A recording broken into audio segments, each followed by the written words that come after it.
There it goes.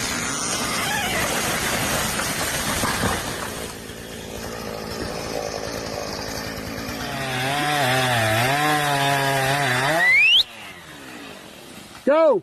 Go, go, go! Go!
January 2026. This is still January, isn't it? All right. It is. January. It is January's edition of the Forestry Forum, the Forestry Round Table, Forestry Forum. I don't know where I got that from. Small businesses series on the Forestry Forum. We have Rick. Nope, we have Tim. Tim. Rick is not going to be here tonight. Trying to introduce Rick, but he's not going to be here tonight. We have Tim. He notches, he fells, he probably sharpens his teeth with a file. It's Tim, the Northern Notcher, France, Upstate's original log whisperer. We have Andy from Southern Adirondacks Outdoors YouTube channel. You hear the saw. Oh, that's Paul. I have Paul's thing up there. I wonder where Andy's is. Andy, where's yours? Well, we have. You can call him Paul. He's really Andy, but you can call him Paul. How about that? Close enough. Where's Paul? Close enough. We have Craig from the Kilted Sawyer YouTube channel. He's got swagger of a Scotsman, the skills of a Sawyer. It's Craig, the lumber Highlander quilter. The only man who mills in a kilt. We do not have Neil. Neil is not going to be here tonight. We have Eric and Matthew. And if you know a saying for them, we need them, the Bearded Lumber YouTube channel. I'll make up some kind of saying and they won't like it next month. We got me from Dang, Davidson's All Natural Gym YouTube channel. And then our special guest is Russ Willey from what is it actually called? It's Russ Willey. I'm Russ Willey, and I'm from Argyle, Maine. Kind of grew up in this area. Right. YouTube channel. Yep. So we've got YouTube channel, so you can find us at Willie's FireWood on YouTube. I do a lot with social media with Facebook and Instagram, and it's just under Russ Willey there. We have TikTok as Willie's FireWood as well. And williesfirewood.com coming soon. We'll have all of the stuff that we have to offer and all of the other equipment and services that we do as well. So that'll be a kind of a one-stop shop for everything coming pretty soon. Yeah, it's my first time doing it. I don't normally introduce anybody. But thanks for pointing that out, Gary. Yeah. So Russ is going to tell us a little bit about his FireWood, his YouTube channel, his sawmill, and then we'll jump into any questions. The whole thing started for me about 2.5 years ago. We bought 40 acres worth of property next door to where we were currently living. And my wife and I had this idea that we were going to clear the land, build a new home, expand my wood yard, and use that to pay off some debt and some bills. And I started a YouTube channel to document what we did as we went through that process. And come to find out, we didn't do any of that process when it was all said and done. The business took off more than I could have expected. And we actually ended up moving completely different direction, a little further out into the country. And we picked up a 46-acre piece off of my in-laws for a really good deal, and put a new wood yard in here, and we're expanding as we go. FireWood was something that I started 25 years ago, and we started doing it just here and there a little bit. I actually ended up buying sawmill slabs for firewood. My first load of firewood I bought was a triaxle load worth of slabs. Cut it up, sold it. It sold quick. I said, well, let's buy another one. And then I ran out of slabs because the sawmill I was buying it from saw how quick I was moving them. So they started making firewood out of them themselves and cut me out. So I bought tree length, and we went after it that way. Once we got to that point, we got big. At one point, I had 6 or 7 employees. We had a Bell's firewood processor. I was doing landscape, tree work, forestry, chipping, understory removal. We were doing a little bit of everything. And I lost my wood supply, and things got really tight. So we scaled back. And when we scaled back, we set everything back to the way we started. And it was just Gramp and I. Gramp has always helped me. He won't ever say it, but I'm probably his favorite, and that's okay. But he's 79 years old now. He's the star of the YouTube channel. Everybody wants to watch Gramp run saw. I tried putting music over the videos, tried making shorts of music, and man, I got hung. If I could have been chased through a village with pitchforks and flaming torches, they were coming after me. They did not want the music. So we went back to chainsaws. And I mean, we just stick a tripod on the corner of the pile and we go to work. And I don't edit a whole lot. I don't do anything fancy. And people like to see what we do every day. And that's what started my phrase. My wife said after I started the YouTube channel, she said, you got to have a phrase. You got to have something that somebody's going to identify you by. And that's where a little bit every day goes a long way came from. And now anybody that follows along, they follow that saying, a little bit every day goes a long way. I get emails, I get phone calls, I get text messages, I get people commenting, hey, we do a little bit every day. Works great. And I always say, help someone if you can, because like today, I was going to deliver firewood and my truck decided it was done. I called my buddy Dave, and because he could help, he came and helped, and we got the firewood delivered and we got going. So that's how the YouTube thing kind of started. And then it was at Bunyan in Ohio, not last year, but the year before. Chris from In the Woodyard came up to me. Channel was new. I had about 1,000 subscribers, I think. He said, hey, I see you and Gramp on screen. You guys are doing a lot of wood. He said, that's pretty cool. He goes, you want to do an interview with me? And he's shaking his head, yes. And I was like, yeah, I guess so. Yeah, you do. He said, so he's come over here. He said, I'll talk to you for a minute. He said, then we'll do a little interview. And he said, you want to know how to make this YouTube thing work? And I said, well, that would be nice. I said, because I'm getting a little discouraged right now. He said, if you want it to work, treat it like a job. He said, you got to be consistent. You got to show up on time. You got to do what you say you're going to do, and you got to keep doing it. So I did, and I buckled down, and we went forward, and that's what kind of turned into some of the working relationships that we now have with Cord King and Typhoon. And I think I'm one of only 2 YouTube channels to run an all-wood commercial log splitter on their YouTube channel on a regular basis. Bobby's out of Petersburg, Michigan.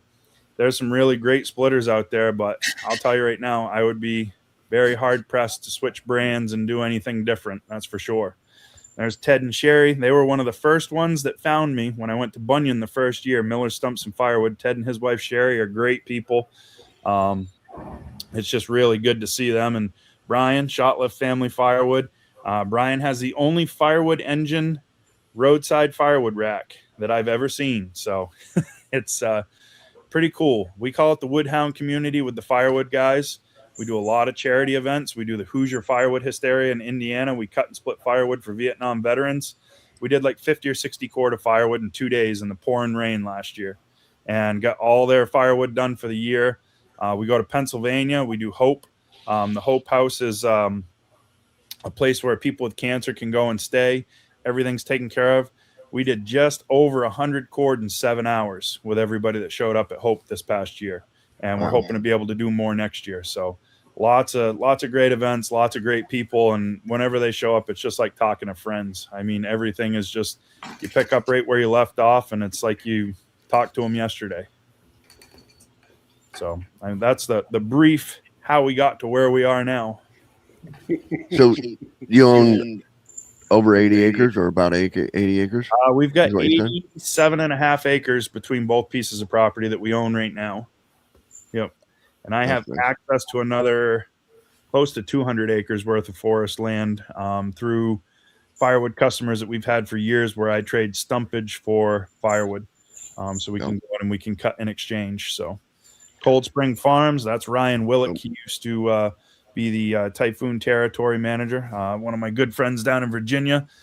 He logs low impact style with a farm tractor and a forwarding trailer and a Typhoon forestry winch. Walnut down there pays much better than anything pays up here. That's for sure. When he tells me what he gets for walnut, I get a little jealous because there isn't anything I'll cut in Maine that's going to beat that. Yeah, absolutely. You going to the Hoosier event this year again? This year we will be going to the Bear Paw Boy Scout event up in Wisconsin. I had committed to that last year. Logger Jason has a YouTube channel, and they do a bunch of firewood for a Boy Scout troop that makes maple syrup that they sell all over the area. So we're going to go up and do all of that. Not enough firewood. That's Robert Daigle. So Robert Daigle makes restaurant wood for me, and has become a really good friend. We're doing good, Robert. The Tundra is a little sick right now. I'll tell you about that tomorrow. But other than that, we're doing good. So is firewood all you do, Russ? No, we do. So the whole idea with the sawmill was I was looking at all the firewood that came in, and I was seeing all these logs because we buy from small suppliers, so they don't necessarily have a full load of saw logs or enough of a load to send to the mill. So it gets mixed in with firewood. And we kept cutting it up. And I mean, we were cutting beautiful stuff up for firewood. And I'm like, man, if we had a sawmill, that would be fantastic. And I finally had a chance to get a sawmill. And the first thing I cut on my sawmill was ambrosia maple or beetle kill maple. And I didn't know what it was. I just thought it looked really cool. So I did a little research online and I found it. And I was like, oh, yeah, that's what it is. So I put it up for $3 a board foot. It's 10 times more than I'd get out of it in firewood. Yep. And I was like, this would be great. Guy messaged me. He said, whatever you've got, take the ad down. I'll take it all. I'll come with cash tomorrow. He said, just take the ad down. And I was like, oh, I messed up. So I got looking online and I looked at what it sold for, and I see guys selling it for $7 to $10 a board foot. And I'm like, oh, man. Yeah. I'm like, I left a little on the tip, but I was still happy. It was 10 times more than I would have got out of it in firewood. Absolutely. So, you know, I wasn't complaining and he was happy, but it's, you know, it's just one of those deals where for years we Grandpa's cut up bird's eye maple in the firewood pile, and we didn't know it was bird's eye until we started splitting it. And I'm looking and the logs are already gone, and I'm just like, oh. Yeah, it seems like bird's eye spalted maple goes really well. I mean, we get a lot of spalted cherry up here, so we get cherry with a lot of pitch speckle in it. Yeah, and really beautiful character and figure. And it's not the prettiest stuff. Our cherry is not like the cherry you guys get down south. Our cherry is ugly, and when you saw it, the character is beautiful. We also have spalted yellow birch, so I mean, it's just like crazy. Yep. Yeah, we've had some spalted yellow birch here and there, but most of the time you got to let it sit. If you want it to spalt, you need to let it sit, and especially leave the bark on it and let nature do what it needs to do. But there's a point where it goes too far too quick, and when it gets to that point, you got to keep an eye on it. Well, as long as you got the mushrooms on the outside, you know it's doing the work on the inside. Yep, pretty much. Yeah. And so did you make it to Bunyan? I did. We made it to Bunyan this year. So we were with Typhoon and Cord King at Bunyan this year. I actually saw Craig at the Cord King booth. He came and tracked me down, came over and just about knocked me over and shook my hand. So saw Craig and saw a bunch of people at Bunyan this year. We actually traveled the logging show circuit for the spring and summer. So our show season will start in Tennessee this year. And I work with Typhoon and Cord King. And I've got another venture that I'll be working with pretty soon too. So that'll tie up some extra time too. So when the time comes, I'll let everybody know, but we're still going through a little legal stuff to make sure that we've got our I's dotted and our T's crossed before we let the cat out of the bag. You ever make it to the Woodsman's Days in New York? We were there this year. Yes, sir. We were there also. I was up there with Cord King and Typhoon again this summer. We traveled with Cord King and Typhoon. I did the the Northeast Forestry Expo in Bangor. We did the PA Timber Show in Pennsylvania. We did Boonville. We did Bunyan. And there was one other show that we did too. Plus, we did 4 charity events. We spent a pile of money traveling, but met a lot of great people and had a ton of fun. So yeah, it is fun, isn't it? Yep, it is. Bunyan was a riot. Bunyan is always good. Bunyan is where most of the YouTube channels show up. So anybody with a YouTube channel, they usually end up at Bunyan, and everybody gets together. So for the FireWood side of the things, everybody goes to the Fairfield Residence Inn in Cambridge, Ohio. Dan from Back 40 FireWood, he does his Friday Night Live over at the Residence Inn.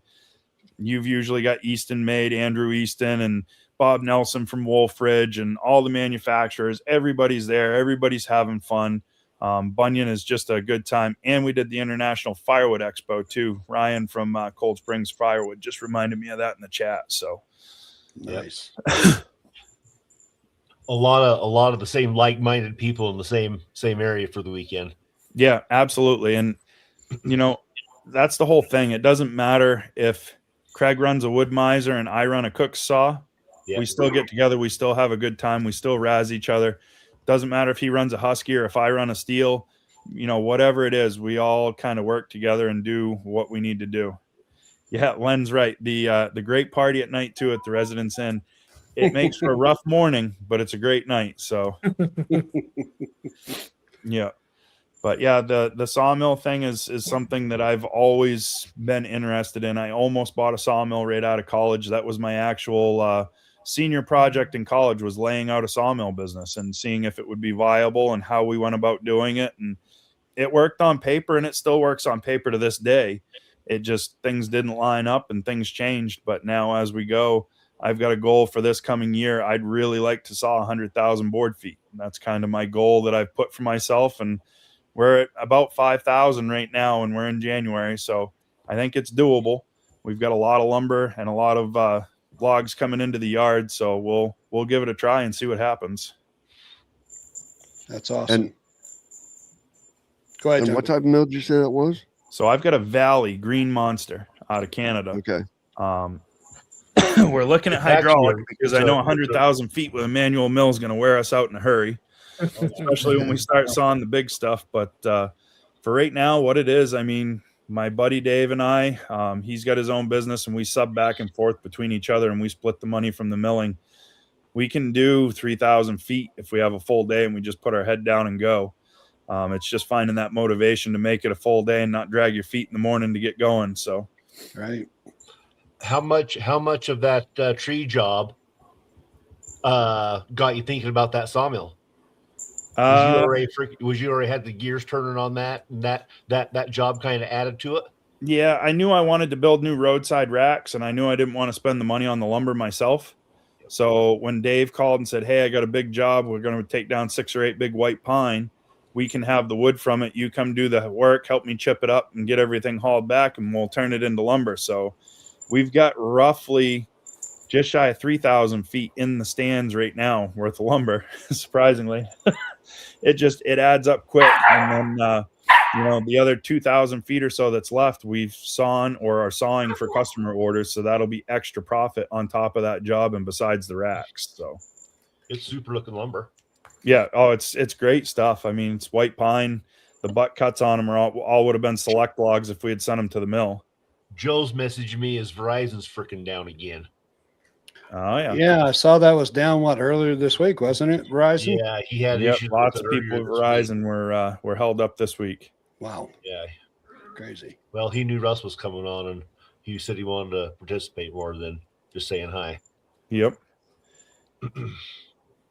What species do we cut for sale for firewood? So the majority of the species that we have up here is going to be maples, whether it be hard, soft, or red maple. We'll have beech. We'll have red oak. We have no white oak up in my area in Maine. Ash, yellow birch. Once in a great while, you'll get a little elm and a little cherry. But if you had to take a general consensus, it's maples, yellow birch, and beech is the most predominant species up where we are. So do you sell that?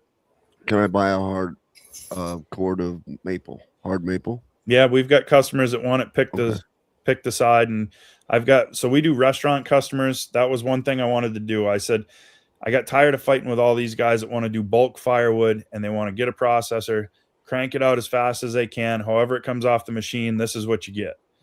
We split all of ours by hand with a splitter. So if you want it split small, we can split it small. If you want it split big, we can split it big. And we started catering to our customers. And what that turned into was we went to go out to eat one night, my wife and I. She wanted to go to a local restaurant. And it's not my favorite restaurant, but they got wood-fired pizza. So I said, that's all right. I said, I'll grab a pizza and a beer. I said, it'll be great. We went down. There was no fire in the oven. And I was like, well, what's going on? They said, well, our wood's too wet. We can't get it to burn. It was the middle of the winter, so it was cold and icy. I had barbecue samples in the back of the truck for a new barbecue restaurant that was opening up. I brought those in. A couple of my fire starters. I said, here. I said, fire the oven up. Let's go. So they fired the oven up. I got my pizza. And the next morning at 6 a.m, the owner of the restaurant called and he said, hey, how quick can we get 2 cord and what's the cost? That's what I call for fortuitous. You wanted a pizza really bad, didn't you? I did. That's an awesome story. I did. That's awesome. I love that story. Yep. Yeah, So that restaurant alone turned into 6 more restaurants because that one owner owned 6 other restaurants. So we now do about 250 to 300 cords of restaurant wood a year. And so is that like a different size than regular firewood? Yep, we split it all small. They want like a 2.5 to a 3-inch hand size split, something they can get real easy into the oven, lights quick, burns hot. Yep. Just like anybody else, most people don't know the difference between the types of wood. You talk to these people that are cooking oak. We got to have oak. We got to have oak. That's the best firewood. Oak is not the best firewood to cook with. No, it is not. It's the longest burning firewood to cook with, but it takes so long to dry that most of it is not dry. So when you look at that, I brought a bunch of ash to one of the pizza trucks that we do. And the guy goes, well, what's this? This looks like pine. I said, this is white ash. I said, try this. I said, before you say anything else, try it. They ran it for like half an hour. And he looked at me. He goes, my oven has never run this hot. I said, well, 1, I said, it's split the right size. I said, and 2, it's dry. I said, so, we'll do what we need to do and we'll go from there. And he goes, I don't want anything else from now on. I want just ash. I said, no. I said, wait. I said, this isn't a one size fits all. I said, there's other wood that will work. I said, but the biggest thing is getting the right size split so that you're not waiting for that wood to catch in the oven. And we've gotten everybody acclimated. Every restaurant that we went to when we first dropped off wood, they all said, no, this isn't right. This is too small. This is too small. And I said, try it. I said, once you try it, you let me know. They don't burn any more wood. We still service every 7 to 10 business days, just like they always did. And then they're getting a much better service. So when they're running a dinner service and they're really busy, that oven's staying hot. They're getting orders out faster. They can put more food through that restaurant, which is more revenue for them. So then when I tell them I got to go up on price a little bit, they don't feel so bad about it because they're making more money in the same amount of time anyway. Right. So it's, you got to use your customers right. That's the biggest thing is educating your customers. A lot of times the firewood guy just drops wood off and says, here's your firewood. Well, that's not customer service. Are you having any problem getting ash? I mean, like, oh yeah, I have problem getting everything. I'm kind of one of those, the best way to chew an elephant's one bite at a time. I'll worry about the problem as we go. So when I took those restaurants over, I needed 150 cords of dry wood like right now, and I had none. So I started scouring Facebook Marketplace. I bought any dry wood that I could find that was what I wanted. And I went and did everything that we needed to do. And we turned it into a product that we could make more money out of. And we resold somebody else's product because if they can't buy it from them and they're getting it from me, they don't know any different anyway. Right. That's funny. So it's been a ride. It's been a real ride. So we're in the process of building a firewood kiln so that we can kiln dry firewood to try and keep up with demand. And that's just, we're going to make that out of a 20-foot shipping container. We're going to use an outdoor wood boiler.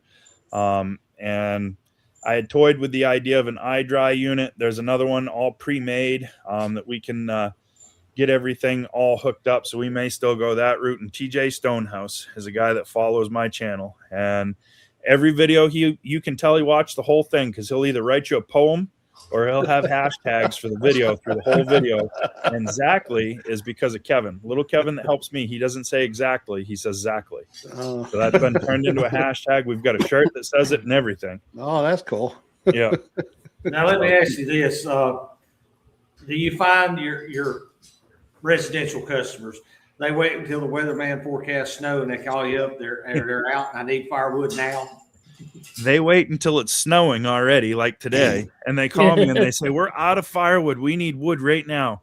And my first response now, I've done this long enough, and I have a little compassion to a point. My first response is, "You did not find out today that you were out of firewood. You knew 2 weeks ago that you were getting low on firewood. You knew a month ago you were getting low on firewood. Don't wait until it's snowing and 10 below zero and the wind's blowing to call me and tell me you need firewood." But no, we try to work with people. So our roadside racks, we sell 75 to 100 cords of firewood out of our roadside racks a year. Wow. Wow, because I was going to say, I saw that. $5 amounts to $100 amounts where people can come cash and carry whatever they want. And I found the same older people showing up when we first built the racks, and I thought maybe it was an income thing. And I said, if you guys are on a fixed income and you need us to just deliver you a cord of wood so you can get your wood taken care of, bunch of them, no. It gives us something to do. It gets us out of the house. Wow. So they'll come buy $40 or $50 of wood a week, and it gives them a chance to get out of the house, get a little exercise, and they don't have to put a whole cord of wood away at a time. And it's the same price either way. So, it kind of evolved and started that way. And then in the summertime, we get a lot of tourists that come to Maine because Maine's one of those states that's like a big park and everybody wants to come visit. Those people, it's amazing. I'll put firewood in bags, and a $5 bag has half the amount of firewood that one of our loose $5 bins does. They'll grab the bag every single time because it's easier. No kidding. They'll just grab it and go. I got a buddy down the street that runs a little firewood business. And I kid him. I tell him he's selling gourmet firewood because he wants it has no bark. It's beautiful little 3x3 or 3x4 squares. Yep. No rot, no disease. He's selling high-end firewood. And he was here a week or so ago. I asked him, I said, "You sold any firewood?" He sold 30 bins. He stopped by yesterday. He said, "Man, I sold out." But we had our first cold snap. So I get a lot of people on the YouTube channel, they'll ask about starting a business, and I'll help anybody. I don't care if you're right next door or if you're 100 miles down the road. And I had a guy local here. I helped him start a firewood business. And towards the end of it, he kind of looked at me funny. He said, "Why are you helping me?" I said, "I tell you what," I said, "if you're still in business in 5 years, I'll buy you lunch." And he looked at me funny. He said, "What's that supposed to mean?" I said, "Well, I've been doing this for a lot of years." I said, "I haven't had to buy any lunches yet." Yeah. I said, "So you do what you need to do." I said, "But firewood's work every day." And that's what a lot of people don't understand. They think it's going to get easier. It doesn't get any easier. It's the same amount of work tomorrow as it was today. And, it takes a long time to get used to that kind of work. I mean, sawmilling is a completely different type of work. That manual mill, to push that mill for a day versus running firewood, I couldn't figure out what was wrong with me the first time I ran the mill for a whole day straight ahead. I got up the next day and I'm like, what is going on? I couldn't hardly walk. And then I was like, it was a stupid sawmill. I was like, I can't believe that. Yep. So those roadside bins you have, are they all the same size or different sizes? Or we've got amounts from $5 all the way to $100, and it figures out to $300 a cord, cash and carry. Whether you grabbed $65 bins or you grabbed $300 bins, you're going to get the same amount of wood. So you got coverings over them or no? Yep. Yeah. So I put pictures on my Facebook. We started assembling them and putting the roof over them. We built some new roadside racks. The old ones I just made out of 2x4s, and they were out by the road for 7 years and lasted. But the new ones we put on 8x8 pine skids, built everything out of true sawn 2x4. True sawn 1-inch boards. We'll let everything thaw out and dry out a little in the spring, and then I'll stain everything. And once it's stained, I mean, those things are going to last longer than I want them to be there. So it was definitely a labor of love. It was a lot more work than we were planning on, but we built them a lot bigger than we were planning on too. They'll hold just over 3 full cords when they're completely filled. So did you build them where you put them, or did you have to move them? No, we built them modular, picked them up with the bucket loader, put them in the dump trailer. They were in 2 halves. So when we got them there, I said, well, I'll be able to pick them up with my tractor. I got a 30-horse tractor. And yeah, no, that wasn't happening. So we had to bring my my buddy Dave's bucket loader over and pick them back off the trailer and get them put into place. They're heavy. There's roughly 3,000 board feet worth of lumber in them, so they're not light by any means. Do you kind of have them on skids? Yeah, on 8x8 skids. Yeah. Yep. That's the way to go. Yep. They're nice looking. Yeah, they are. Pine's pretty anyway when it's fresh sawn if you got nice stuff. I mean, there's not, some of that stuff should have been select trim boards, but we turned it into boarding boards or beams even. It, you know, we got paid to take the trees down for the tree job, and I had the mill, so it's whatever. We're just going to run what comes off the mill and we're going to make something with it. So that's a win-win for you then. Yeah. And now we've got about 2,000 feet worth of lumber that we can sell left over from the job. So that'll be another couple $1,000 for us that we can split and put towards going through. Tried some different blades this time around that we hadn't run before. Joe Main got me some 7 degree and 10 degree bi-metal turbo blades, and we ran those. The double hard blades, those were great. We ran the 10 degree. Those were really nice, as long as you didn't find any metal hardware in the tree. We found some of that. So metal detector will be next on the list, that's for sure. Which we kind of figured there would be with yard trees anyway. But sometimes you get lucky. Yeah, we didn't get very lucky. I think Eric and Matthew have a lot. Buckets and buckets full, you guys? Yes, we got a bucket. We're waiting to make a table. Yeah. Hang on. Oh, that would be neat. Hold on. Here's the latest one that we got. Can you guys see that? Yeah, I saw that on Good your one. video. Yeah, I saw that. Yeah. Guess who put all these nails in here? You did. Wow. I had a job like that. We did a tree job on a lake close by to where I am called Pushaw Lake. And oak is telltale when you have metal in it. We cut the tree down. You could see the blue stain. So we knew there was going to be metal in it somewhere. But we had to get it chunked up to be able to get it out. And we started cutting. We found a 5-gallon pail worth of spikes in that tree. And the woman that owned the place, I asked her, I said, what is going on with this tree? And she goes, oh, my goodness. She goes, I didn't even think about it. She goes, when we were kids, we had a tree house in that tree. She said, we used to take granddad's bucket of nails and go up and put more boards on and do. There had to be a 5-gallon pail full of nails in those. I ended up burning them. It wasn't even worth trying to make them into firewood, nothing. I said, they're going away. See you later. Gone. Gotta love it. What that was a tree house when I was probably 8-10 years old, in between 3 trees, about 40 feet off the ground. Yeah. Yep. I'm a sawyer, and I complain when I hit nails. I guess karma's real. So Len wants to know, in a typical day, how many hours do you work and 7 days a week? So that changes seasonally. My wife likes it if I take Sunday off for family day, and my grandmother will hang me if I work for money on a Sunday. So if I'm working on a Sunday, it's for my own project or something that I'm doing, not for money. But we usually work 6 days a week. My day gets split up a little different. Gramps an early bird, and Gramp will saw every single day that there's firewood logs in the yard to saw. He's my alarm clock. So if you watch my YouTube channel at daylight, 15 minutes till daylight, he's firing the saw up and he's going to work. He'll saw until 8:30, 9 o'clock in the morning. He'll pack his saws back up. He goes home for the day. I come inside. I'll answer my emails. I'll do my machine quotes, whatever else I need to do for paperwork. Kevin works overnights at a university as a janitor. So he's usually up 10:30, 11 o'clock in the morning. So by then he comes over. We start and split and deliver whatever we need to deliver for that day if we're doing firewood. And he goes home, and then I come inside and I make my videos, do my reels, everything else I need to do, because social media turns into its own full-time job and creates its own monster of a headache that a lot of people don't realize. They watch it and they appreciate and they like to follow along, but they don't realize the time that goes into that social media aspect of everything. For sure. Every day. You got to be consistent at it. So, I mean, in the course of a week, actual working hours is probably less than 40, but if you figure in all the social media and paperwork time and everything else, probably 70 hours 80. plus. Yep.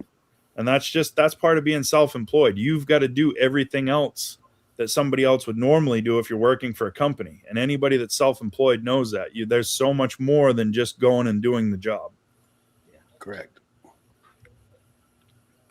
So for you guys that are here, I was kind of glad to be able to sit down here. I'm going to pick at you guys a little bit. For those of you that are sawing, how did you build your markets and how did you get established in your area? Because I know up where I am, there are tons of guys that sell rough sawn lumber everywhere, and I don't see a whole lot of it moving, but I know it moves because they wouldn't be buying all these mills and they wouldn't be doing this stuff if it wasn't going somewhere.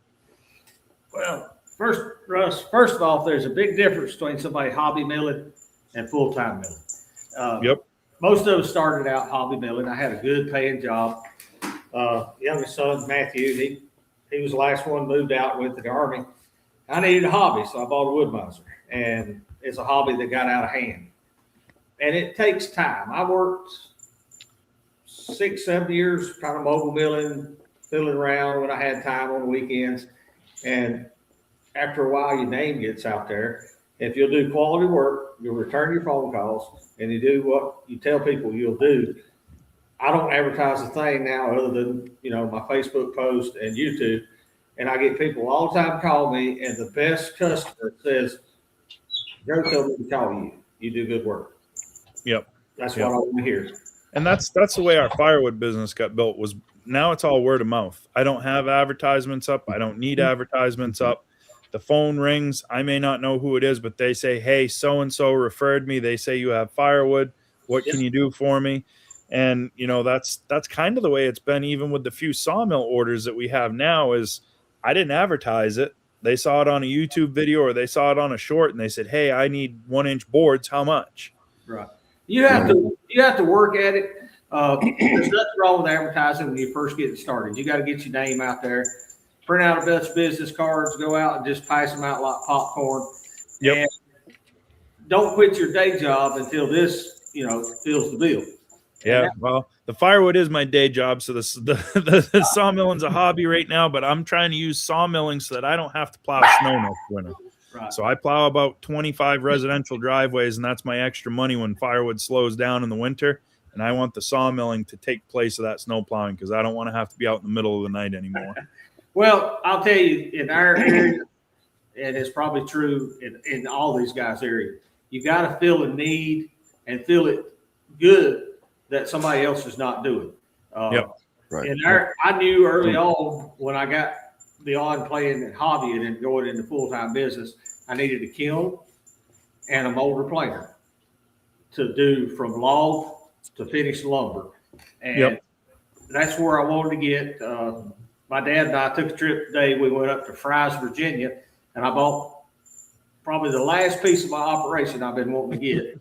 It's a 37-inch wide belt sander to be able to do wide slabs from cut to kiln dried to smooth and finished that they can take home and ready to use. Yep. Yeah. When I was 19 or 20 years old, I worked for a local fence company, and we had a old industrial 4-sided molder planer, and we had a Timber King sawmill, hydraulic sawmill, electric, and we would buy in cants of cedar, and we would make our own cedar pickets or our own boards for cedar or whatever it was. And that was kind of where I got involved with that kind of thing. And I found out those molder planers can be dangerous weapons. Yeah, it wasn't anything. This thing took up a whole room. This was from like the 30s. And when you turned it on, the whole building dimmed for 20 minutes. Yeah, It was massive. Mine's old. It's a 1990, but it's a whole lot more modern than one of them that had no safety on it. All the belts exposed, all the safety was not a thing with that molder planer. So the other thing is, I hate to tell you to stop competing with Lowe's, but you can't. I don't compete with Lowe's. Right. You can't sell a 2x4, maybe a 2x6, but you can't sell a 2x4 or 2x6. Usually even a 4x4, you can't sell cheaper than those. Yep. But Lowe's cannot sell a 6 1/4 by 5 3/8. Right. You know what I mean? They can't sell that. Lowe's can't sell a kiln dried spalted maple slab. Right. Lowe's can't sell a live edge cherry. You know what I mean, with the figure in the side inside of it that's kiln dried. So don't just try to don't compete with your other mills who are selling 2x4s and rough sawn lumber. Just do some, you know what I mean? And Do some custom I don't stuff. even necessarily care as to do dimensional lumber unless somebody really needs it for a cut package if we're working with a contractor. Right. Dimensional lumber is slower. I mean, you're never going to compete with the industrial sawmills if you're going after dimensional lumber. So there's no way that you can compete. But, you know, a 16 or an 18-inch wide pine board that they can't get somewhere else, if I can saw that for him, that was what one of the customers wanted. He wanted 20-inch wide pine boards. Wow. He said, I want 5/4 by 20. He said, can you do it? I said, yeah. I said, I can do it. He goes, that's what I want. He said, I need 1,500 feet of it. He said, let's have them. Right. And people like this that were just commenting, you know, a lot of them don't want the Lowe's wood because it is banana wood, and they know that they can get it, you know what I mean, off of a small sawmill. Somebody who's doing it right, they can get it right. But they still are willing to pay the price to get it right. You know what I mean? Because I can't cut it for Lowe's. I'd go broke trying to cut a 2x4 for Lowe's price. I can't do it. And the thing is, even with paying for logs in our area for like the pine boards, we can stay cheaper than the mill and still make a higher profit margin because we have less overhead. We're not going to produce the volume that they're going to produce. No. But it still covers our end. Yeah, I tell people all the time, you'll go broke with a sawmill trying to outsaw Lowe's. Oh, yeah. Yeah, you're not going to outsaw the box store. The only dimensional lumber that we normally saw is somebody brings me their logs and say, I want 52 by 4s, 102 by 6s, and, you know, some 2 by 8s. Yep. I'll do that because at my saw price, they're a lot cheaper than going to buy as Lowe's lumber because it's their material. Yep. It's their log. Yep. A good thing if we've gotten into here lately is timber frame. We've sold out several big timber frame packages where they bring the wood in, and I got one sitting on my yard here. I'm waiting on the guy to send me a check. 22,000 board feet of a timber frame. Yep. We got a gentleman probably an hour south of me on the coast, and that's what he does. He makes timber frames. Yep. So he buys in logs and he makes timber frames, and he's usually got them stood and erected beside the road because he's down in tourist country. So the tourists come rolling through and they see, oh, look at that. Isn't that nice? Next thing you know, that one's tore down. And he's working on another one to put another one up. Well, I'll tell you, with your sawmill business, whatever you can do to add value to your wood, whether you're cutting something unique, a walnut, a cherry, an ash, or something that they can't get, or kiln drying it to add value, or buying you a piece of machinery to finish process it so that when they drop off their log and they pick up their wood, it's ready to go in their home and they don't have to deal with nobody else but you. You'll make money. Yep. Yeah. So that was one of the things when way back in college, over 20 years ago now, when I did my paper, I was looking at the molder because I knew after the boards were made, if I had them dried, if I put my lumber ahead, if I could turn that into a finished product, I was going to get a lot more money for it. So I knew that right from the start. And that's kind of the reason for the kiln. We're going to have 2 kilns when we're done. I can have one drying lumber and I can have one drying firewood. Yep. You know, they're both going to be able to do one or the other. If you're good at it, people will pay you to dry their own wood. My next kiln run after the one that's in there currently is mostly customer hardwoods. Yep. I don't run a lot of hardwoods because it takes up a lot of time, but 2 or 3, 4 times a year, I'll put in a load of hardwoods. And I tell people, if you want in, this is when you need to be here. Yep. Yeah, BGW Enterprises, he just said low boy timbers are a decent moneymaker, and he's right. I've saw lots of decking for trailers for low boys and equipment trailers and stuff like that. It's usually hemlock up in our area that we use for trailer decking, but saw lots of it. John, didn't you just have something like that? I just did a low boy. I just put out a video about a guy getting some low boy timbers out of his yard. And this one right here, this is the perfect example right here. I said it in the video that I put out today. Stop trying to compete with the Amish. You can't. Stop trying to compete with Lowe's. You can't compete with them.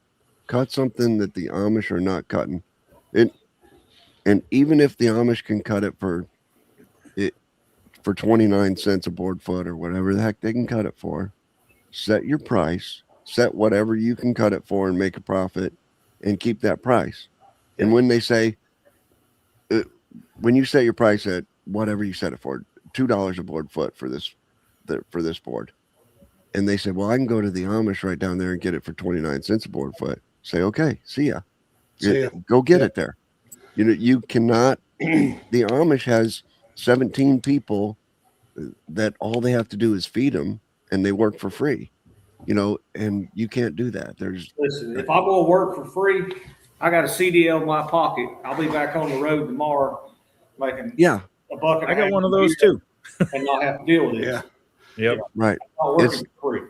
Yeah, we have Amish all around us, and you guys know that. So we just got our niche doing something else that the Amish will not do. We just do the custom it's hardwood the same slabs. with the firewood business, like Russ is just saying. Exactly. You know what I mean? Yeah, I didn't want to compete with all the bulk guys doing processor wood, so we went to the restaurants. And I knew the restaurants were getting wood that wasn't decent, so I said, here, I can give you something better. And, when we started giving them a product that worked better for them, that one restaurant turned into 6, and that 6 restaurants has turned into 2 barbecue restaurants besides. And now the people that own the 6 restaurants, they've got 27 Airbnb properties that they rent out in the summer. We go there and we're going to be stocking their firewood racks for them. And the guy said, I want you to assume that the rack is empty, whether you put 3 sticks in it or you put 300 sticks in it. He said, you bill me the same for an empty rack. He said, when you go to fill them, he said, fill them. Wow. Said, okay.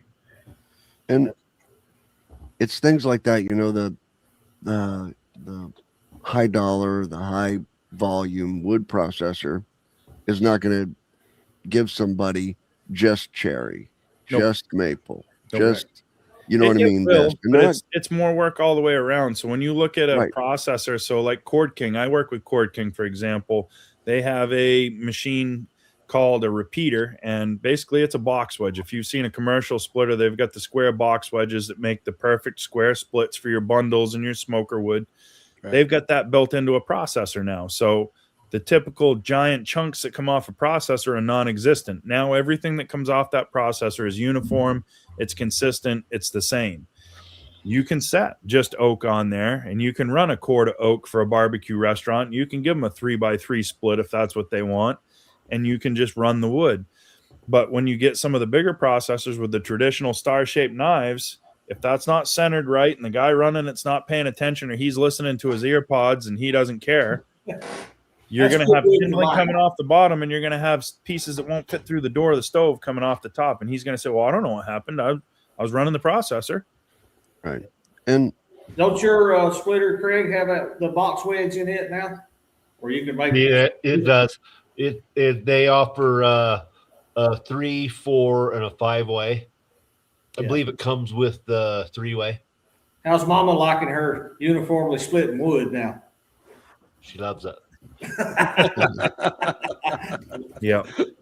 It's amazing, if you make a really nice product with firewood or lumber or any of that stuff, if you give somebody what they want, they'll pay for it. Yeah. And that's what it is. It's, again, it's listening to your customers. And, the guy that wanted 20-inch wide pine boards, I wasn't about to tell him that they're going to cup and they're not going to be what he wants if he doesn't really dry them and pay attention to them when they're drying. But correct. That's what you want. Have at it. We'll cut you whatever you need. Well, that's what I told my neighbor down the road. He's a good guy. He moved here from California, semi-retired, just wanting something to stay busy. And he talked to me about firewood. And I said, you can't compete with Jim Bob, a chainsaw, and a pickup truck. I said, if you're going to compete in the firewood market, you need to do something a little more streamlined. I can say I call him the gourmet firewood processor. Yep. There's lots of guys that they do just cooking wood. So there's a guy, Yadkin Valley Outdoors, Jason Phoenix. He does a lot of cooking wood, and he's got a vertical splitter, and he'll make the perfect square splits, no bark on them. Everything looks real pretty. Marlon Petrie down in Tennessee, he and his family, he uses his axis vertical splitter more than he uses his horizontal splitter now, because he's looking for that real uniform, pretty firewood. And, it's there's something to be said for spending the time to make nice firewood, and then there's something to be said for spending too much time trying to be perfect when what you're going to do is just burn it and turn it into ashes anyway. Correct.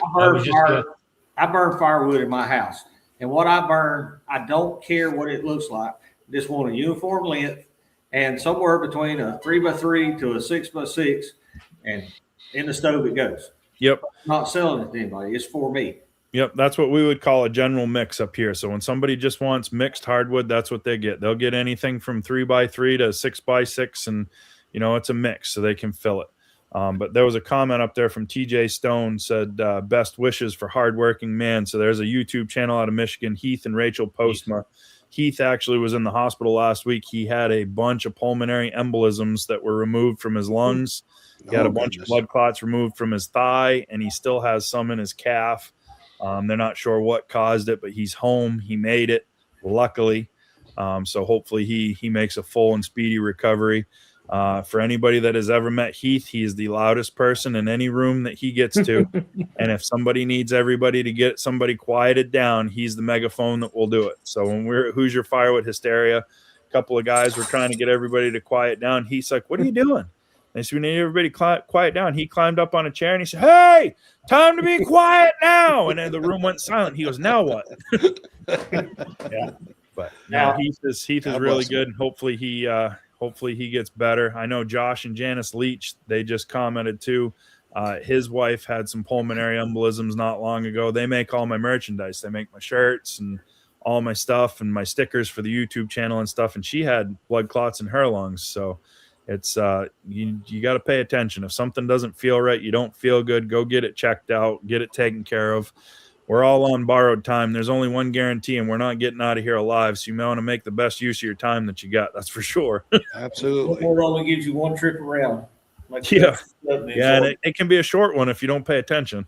Yeah. Now, all these guys on screen live in northern climates, and they burn a lot of firewood. We live in western North Carolina, and we could be average 30s one week and 70s the next. Yeah. I can't give away free slabs. People down here don't want to burn firewood. They've gotten lazy.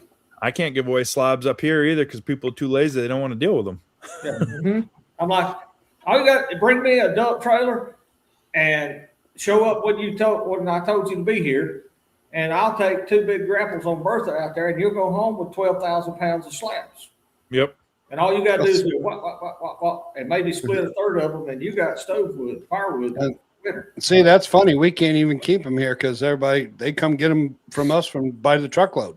No, we've got a pile. Where do you live at, Tim? You live in a cold climate. Yep.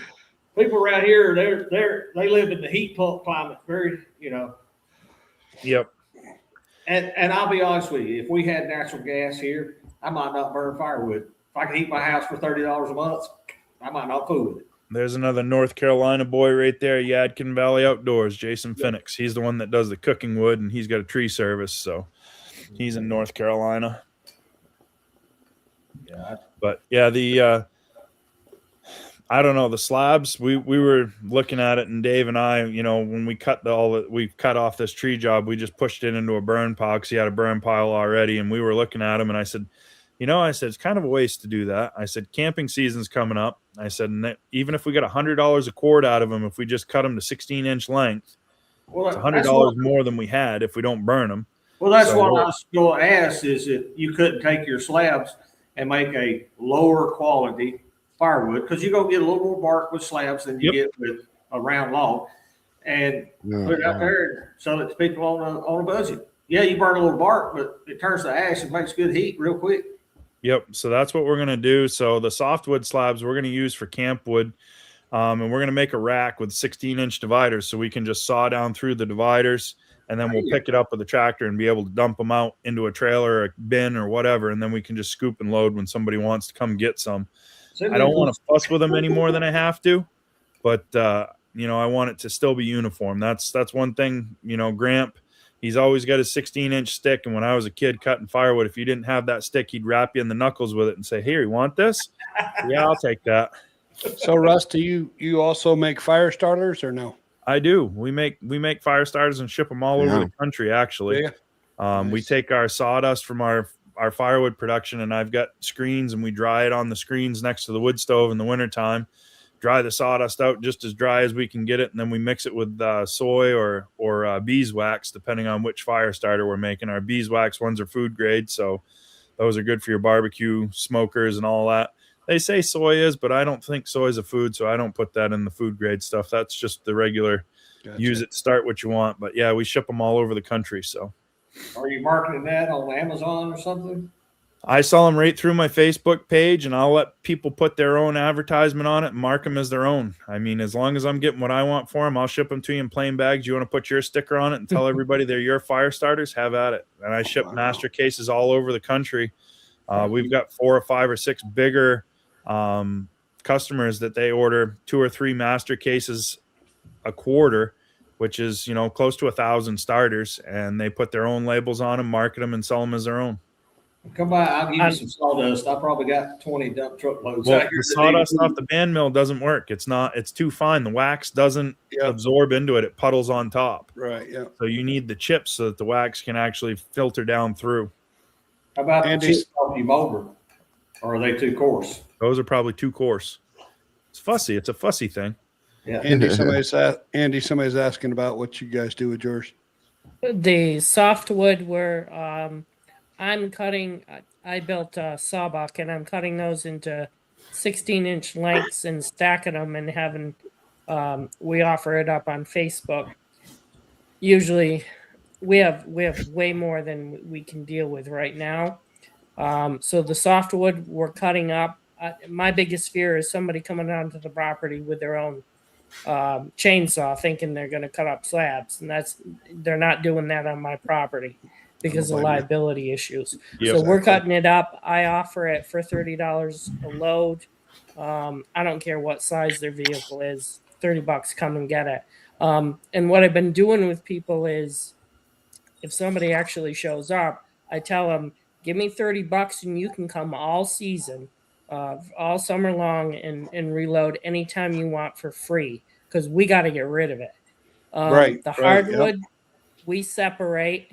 I cut it, and then we stack it. And every once in a while, I'll give a load away, but we've got it for ourselves or whatever we want to do. And you guys are too cheap. We are. I wonder if that's Rick right there, John. Hello, gentlemen. It's got to be. I did not type that in there. So we're watching. We're cheap because we're hobbyists, not in business. Correct. Yep. My pine slabs, I'll sell. I'll sell a white pine slab load, pickup load for $25 if I don't have to cut it. Yeah, if I don't have to cut it, rid of around here is for making molasses. But my the maple and the cherry, maybe a little bit of pine slabs, that's going in my campfire wood. I'm selling that for $600 a cord. And then my oak, I'm not selling, I'm burning. So $600 a cord. $600 a cord. Yep. We got guys around here maple and a pickup truck load delivered stacked for $75. I'm like, I ain't touching it. Yeah. That's more than I get from my restaurant wood. My restaurant wood, my expensive wood up here. So you got yourself a market right there. You keep that one quiet. You don't tell anybody. I sell it just out of a rack.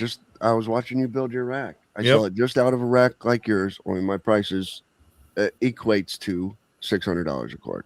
Wow. I sell it in everywhere from $8 to $30 at a time. I guess I got to start building another rack then. We got to have a second one. We'll something different, see how it works. You did quit cutting lumber, just start cutting firewood there, buddy. Right, yeah. Wow. But in my oak, if I ever get any extra oak, and I don't split it, I just sell the slabs, and I sell them for $400 a cord for oak.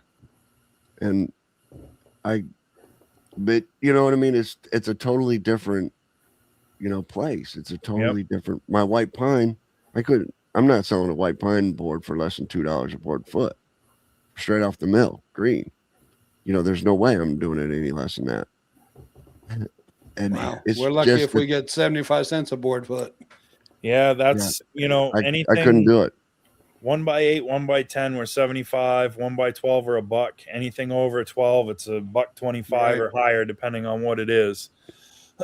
But yeah, Well, we got I tell people on my YouTube channel all the time, don't worry about what somebody else gets. correct. You're in the markets you're in, and you got to get what you get there. yep, Around here, white oak and red oak grow like weeds. They're not worth near as much as it would be to you guys in the north to have a harder time getting a 36-inch white oak 100-foot tall. right. Right. White oak's outrageous up here. Yeah. Yeah. But We have no white oak up here in Maine, none. the reason you're red oak, I couldn't drive to North Carolina, get a semi load of red oak, pay for it, truck it up here and sell it at my price and make a profit. You know what I mean? You can't do that. That's why it's down there. And all you can do is sell it down there. That's all you can do. I tell people all the time, the market you live in, find 3 or 4 or 5 species that you can buy every day from a local supplier, the tree guys, your graders, whatever, and focus your business on what you can get locally. Yep. I get people all the time call me, well, I want some sacred cypress. I'm like, dude, you need to call my buddy in Louisiana. They got it down there. They don't have it here in Western North Carolina. Right. I can only sell what I can get locally, readily available. And that's all I can do. Yeah, see, I can't even get a hard maple. Hard maple is a yard tree down here, around here. All ours is soft red maple. Cooking wood, $1,200 a cord. Yeah, that's what my bundle would. So if you look at like the 3/4 cubic foot bundles that you see at gas stations and stuff like that, that's what my bundles figure out to is about $1,200 a cord, which sounds There you great. go. But there's so much more work in wrapping and handling those bundles and delivering those bundles. At the end of the day, my best money maker is my restaurant wood, because I'm only handling it but the one time and you're done. And it's a consistent business that you can plan on. You may have 1 week they wipe your racks right out and then you sell nothing for 3. Yeah. Right. Yep. Now, if you live close to a national park, they've changed those rules a few years ago. You can't pull wood into a national park that's not kiln dried. And if you take wood into a park to burn, it has to be a processed kiln dried wood bought from somebody like you. So Boxcar There you 75 says, on the roadside stands, do you have any problems with theft or people not paying? In the 7 years that I've done it, I've had 3 people steal. I put it on Facebook the first time. Didn't really find out anything. The second time, somebody took about $175 worth of wood in the middle of the night. And I put something on Facebook and I said that the roadside racks are going to go away if the theft continues because we're not working for free. Well, I had a FireWood customer that I've had for years, stop and drop off a $500 check written to cash. And in the memo, it said, for those that can't help themselves, please put this in your savings account. People need these roadside racks. I called her and I told her, I said, I don't want the check. She said, I didn't ask if you wanted the check. She said, I told you to put it in your savings and take it. So I did. Yep. And we've not had but many issues since. I've had IOUs put in the box. I've had people leave their license in the box because they forgot a wallet or something like that. And they said, well, I'll be back. Or I showed up one day and there was half of a $50 bin gone. And I'm like, the heck's going on here? I opened the box and I looked, and the lady says, I had a Subaru. I thought I could fit it all. I can't. I'll be back. Please don't kill it. That's super. So she came back with her Subaru and got the other half of the $50 bin, and she was gone. But we've got really good people around, and I've been here my whole life, and people know how I feel about stealing. And if you like your fingers and you like your hands, you probably shouldn't touch it if it's not yours. Mm-hmm. So that's worked out pretty good. But yeah, not too much issue with theft. I've heard of some people getting really wiped out in areas, but we don't play that game where I am. So question up here, does any of you guys use like PayPal, point of sale, the little credit card readers or stuff for customers to pay? I keep a square. I keep a square reader for the customers that go pay with a credit card. So because I live right near a university town, I get all the frat boys and frat girls yo, bro, do you take Cash App? What about Venmo, dude? Do you Correct, take Venmo? So I have it now, and I've got it, and we have the Cash App and the Venmo on the stand so that they can pay. Because in the spring, when they're having their frat parties and stuff, they'll come up and wipe out my roadside racks and buy it all. And you know what? If you want it, you can have it. Go for it. You know, big old bonfires, right? yeah. Something to drink beer around, be foolish. I mean, we were all that age at one point. Yeah. I haven't had any problem. I've had people ask for cash or Venmo, and I'm like, no, but I will take a credit card. And most everybody nowadays has a credit debit card. So I'll tell you that Blake Fishing 207, his dad has a TikTok channel, and Blake started a small YouTube channel. He bass fishes, and his older brother, likes anything with a diesel engine. So he started his own YouTube channel, and they follow along with all my stuff. And I think it's great to encourage anybody young to do any of this stuff, because if we don't have the young guys getting any, inkling of what's going on here, if we keep all this in knowledge to ourselves, it's not going to work. So when you come to the logging shows, if you see me, look around for the kids, because I've usually got the kids with me, and we're running equipment, because they've got to figure out how this stuff works. They've got to get their hands on it. They've got to see what's moving, how it goes. And then once the parents see that this kid can run a piece of machinery and he's producing a valuable product, then they come over and they say, hey, what's he doing over there? And they start looking, and all of a sudden we're talking about a firewood processor for the family, or we're talking about a logging winch for the tractor. It's getting the younger people involved. Well, I tell people that's the secret to YouTube. Do something you enjoy, something you're passionate about, and teach. Most all the videos we do, I don't just film us sawing, because I consider that to be boring. If we're sawing, we're sawing something that I can teach something, either the style, the technique, the species, something. Yep. That if it animates me, then I can hopefully get that across on the screen and give somebody some helpful advice. See, Robert's picking. He says, I got the equipment to do away with fingers. I'm missing half a tooth.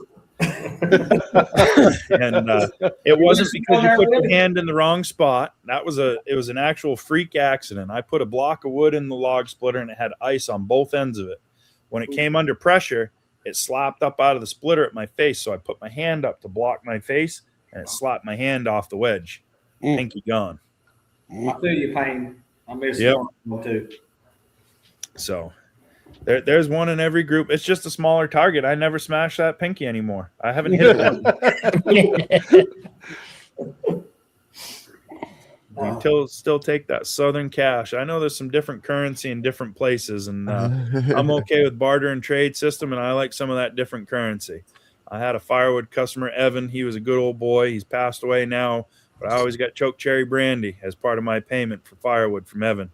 And boy, I miss that stuff. I haven't had any for a long time, and I always look forward to his phone call in the fall. And there's people that we trade beef and pork, and we trade services, whatever it may be. That's what's missing in the United States, as far as I'm concerned, is the small businesses like the 6 guys sitting here right now. They all have a small business. They have a service that they can provide to the local community. And if everybody in that community did the same thing, and you swapped and traded back and forth, we're a whole lot richer than we really think we are. Well, if this country keeps going the way it is, it may be back to the barter system. I think it's coming sooner than later. I'm just hoping that there's still enough of us around that have taken the time to teach our kids how to take care of themselves, that they'll be able to do it. Because if you look around at the world right now, it's not a friendly place. I'm glad that I can take care of myself, and I'm glad I was raised by a God-fearing man that taught me how to take care of myself, because the world is not fun. Yeah, we've raised a couple generations that didn't have that put into them. Yes, sir. 100%. I spent 8 hours with my dad today in a pickup truck driving to Virginia and back, talking the whole time. And we covered a lot of that we've raised 2 or 3 generations that were raised differently than we were raised, with high expectations and high standards. And we were allowed to go and do some things kids nowadays can't even dream about doing. Sorry, Eric. We knew what would happen if we didn't do what we told them we'd do and be back when we told them we'd be back. Yep. Yeah, I mean, I think about it. When I was a kid, we didn't have cell phones or anything like that. We left in the morning, and we were told to be back before supper. My parents didn't know where we were, and now I got a 10-year-old that if I haven't heard from him in a couple hours or he hasn't messaged me from his tablet or whatever, I don't know where he is. I'm like, I wonder if he's okay. But I don't know how my mama did it. You know, Yep. Go back in the day at 10 o'clock at night on the news, they would say, do you know where your "Parents, kids do you are?" know where children are? Yep. Yep. Street lights come on, we had to come home. 8 o'clock in the morning, and we might not come home till dark, but we better be home before dark. That's That was just in case your parents forgot that they had children. correct. You know, Sometimes Like, they oh, wanted shit, to I forget got they had kids. children. yeah, I got kids. Damn. All right, Craig, you go first. What's a good starter mill for a hobbyist? LT15. LT15. Easy. I don't know. My mill is a big hobby mill. It's the biggest hobby mill that Valley makes, but the Green Monster is under 20 grand. It's kind of in the LT15 category. So Yeah. I'm partial because I've used it. I haven't used an LT15, so I'm going to go with the Green Monster. So what's the first thing you got to know is what age are you? You know, are you a young guy and you want to push it manual? You know, I don't want to push it manual even at my age, but I'm going to do it because that's what I Go got. with the LT15. You know, you don't want to. As soon as you decide you're too old or you don't want to do it manually, you got to go with the lowest. The lowest one is the LT35 for Yep. hydraulics. Yep. That's the lowest hydraulic mill that you can I would get. say if you're going to be a starter on a mill, get what you want, because don't settle for too small or too big. Get what you want to start with. You know, don't let money be a decision for you, because you won't be happy if you get too small of a mill. You will not be happy if you get too big of a mill and don't like it. You know, Still and lots of then variables with the hobbyist. Yep. right. So my My suggestion would be to buy what you want to begin with. Buy what you can afford if it's a hobby. Well, as a hobbyist, we bought the LT15. We've been really happy with it. The things that would have done different in our circumstances, we have the 19 horse, probably would have gone with the 25. And at times, there's times we wish we had gone with the LT15 wide. I guess I didn't say that. We have an LT15. And the wide at certain times would definitely have been nice. I started with an LT35, and I don't regret it. I had money to pay for it. When I wrote off the lot over there, it belonged to me, and that made making a profit with it a lot easier. And I bought it as a pure hobby. I was still working a full-time job. I just wanted a hobby, and it turned into an addiction. But It worked out for me because when I first got home and he had it, I was walking with a cane. I had such bad back problems. I was just over there running the hydraulics for him. Yep. I started with that mill, but manual version. Yeah, I think I'm the only one in here tonight with a Hudson. So I've got the Oscar 330 Pro. I really like I that. looked at a Hudson full hydraulic mill last fall, but it sold before I had a chance to get down and actually put my hands on it. Well, Tim, tell us about your customization of the Hudson. Which one? Well, yours for starter, yours, and then Mine. Well, your Rick's got the Franken mill. Well, we had the lift bale put on mine, and then we got it where it self drives itself now. We've got what else did we do that thing? We did so many things, Craig. I can't remember. Laser. The what? Laser. The laser. Yep, the laser. Yeah, the laser. I've watched a few of your videos, and I saw that, and I said, man, if I had that laser, I wouldn't be cutting into my backstops all the time on my mill. Right. Did I see you with the seat as well, or what was that? Yeah. We made a riding mill. that wasn't us though. Wood Miser did that way before we did, but we're playing around. I mean, you know how we are with Craig. Yeah, I think I get a good chuckle out of that stuff. But yeah, I mean, Rick's quite the inventor, and he's got quite a few things going on with Hudson, and so we're not going to say anything right now, but something's going to be. Yeah, I got a bunch of those things too, and I got to keep my tongue quiet a lot. But yeah, we're close with Hudson. We're affiliated with them, so we really like those people.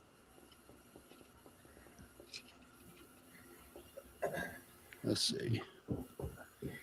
Man, the Circle Sawmill. So there was a Circle Sawmill close to me growing up, and I had an opportunity to watch it run quite a bit when I was a kid.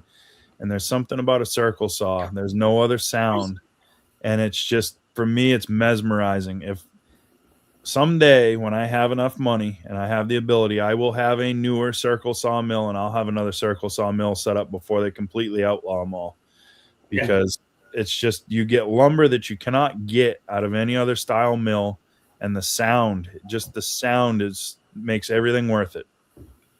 Yeah, Rick had one for like 20 years. Yep. So I got a friend, he was on here earlier, Derek from New York, and he and his brother have an antique model engine show that they do every year. And they have a Model T engine that runs I think it's a 40-inch circle blade mill, and not powerful by any means. And then they got a hit and miss 1-cylinder engine that runs the machine shop side of the wood shop. Wow. And they make hay rakes out of ash. And it was the setup, I believe, was his great grandfather's. And just what a cool little operation to know that there's that much time and memories and energy put into that. It's a really cool thing. Derek was in here earlier. Yep, he was. You're close to him, I think, in his area. We're not far. Yeah, yep. We're not far from him. Well, God bless you with the Alaskan mill. Talk about some work. That's what you got to have, though. Absolutely. We've got a guy up our way. He's got twin, I think they're 3120 Husqvarnas with a 7-inch bar between them, 7-foot bar between them. Wow. And he'll go in those big giant yard trees. He slabs them off, and he'll come with a skid steer and take the slabs back, and he does the epoxy tables. So several years ago, I kept having people ask me to do wide slabs, and I kept having to tell them no. My 35 wouldn't do but 22 inches or whatever. So I went and bought a 3120 and a 6-foot Alaskan mill. The mill was used, but I bought a brand new 3120. I have not used it yet. It's all big slabs. That's and I'm fine with that. I bought a bigger mill. We can do 34 wide.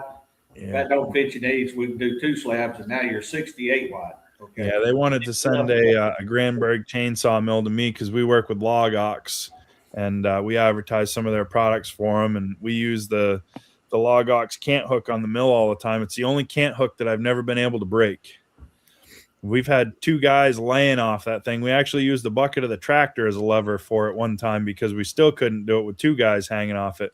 You can't bend it. You can't break it. We haven't been able to yet. And we had Zach on here 2 months ago. Mill, and I was like, holy smokes. I was like, I don't know if I could do the patience for the chainsaw. I'm going to make you guys feel bad. We're sitting in our sawmill building. There's not a cant hook in this building, and I don't want one.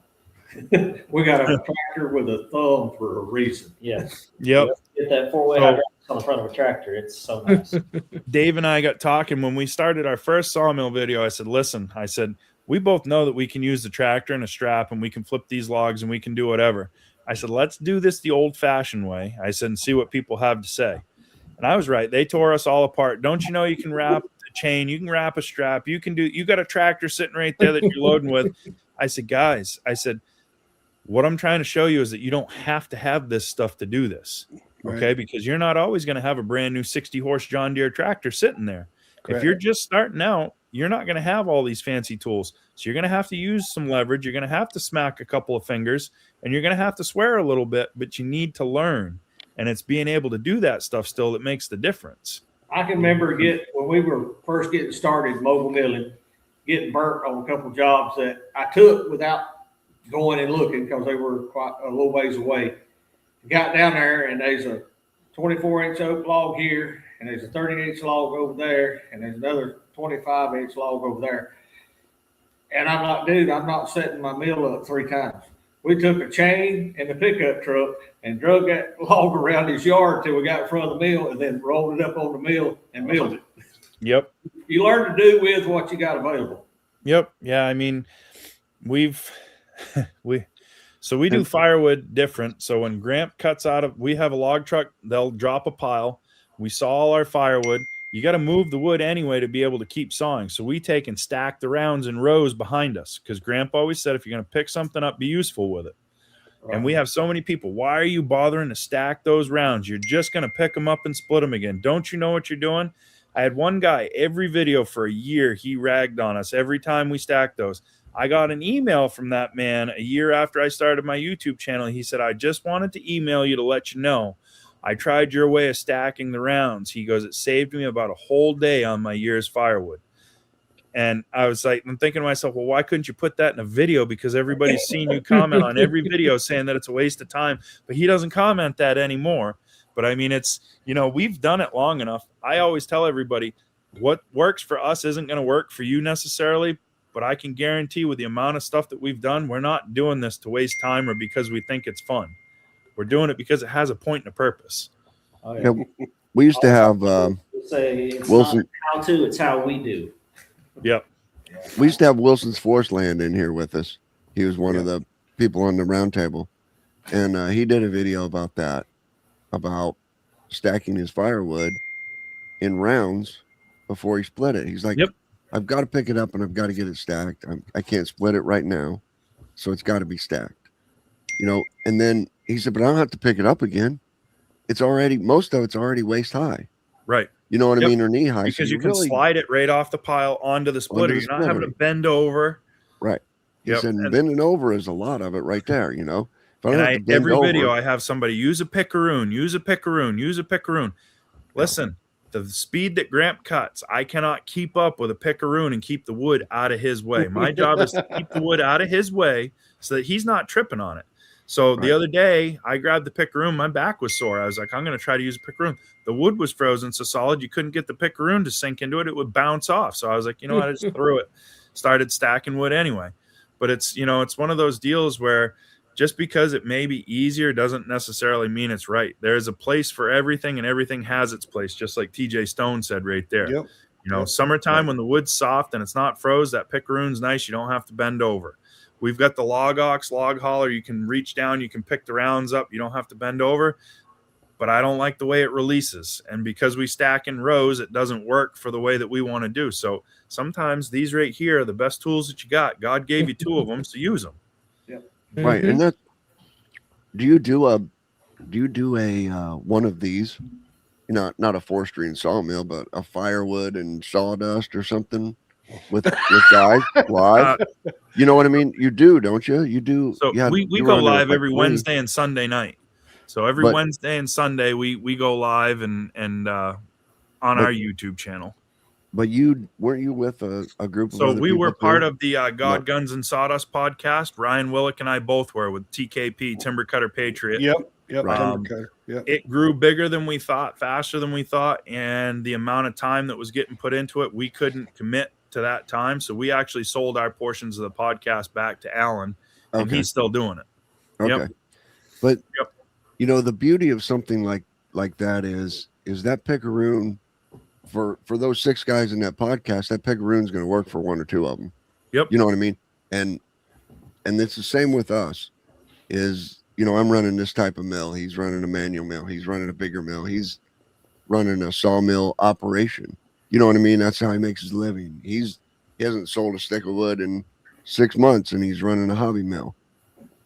But we all get together, and when you can put these ideas, it makes it a lot better than you can learn just trying to put out a video. You know what I mean? Look what happened to Rick and Tim. We Tim's like, hey, we're your 3 Timber King guys. Neil, how much have you guys? I mean, that was a bonus of meeting guys and sharing ideas. Yeah. Right. Absolutely. Yep. Yeah, I like all the sawmills out there except for the foreign made ones. Okay, I think they're all a great product. I want to put my hands on a baker one day. I've never seen one up close and put my hands on it. I want to do it. It was behind me at the Typhoon booth at Bunyan this year, and I was watching it run over my shoulder. And some of the features that were on that mill compared to some of the other ones, I was just like, I wanted to get over there, but I couldn't get away from customers. That looks like quite a mill. Both of the ones they had there are a beast. Yep.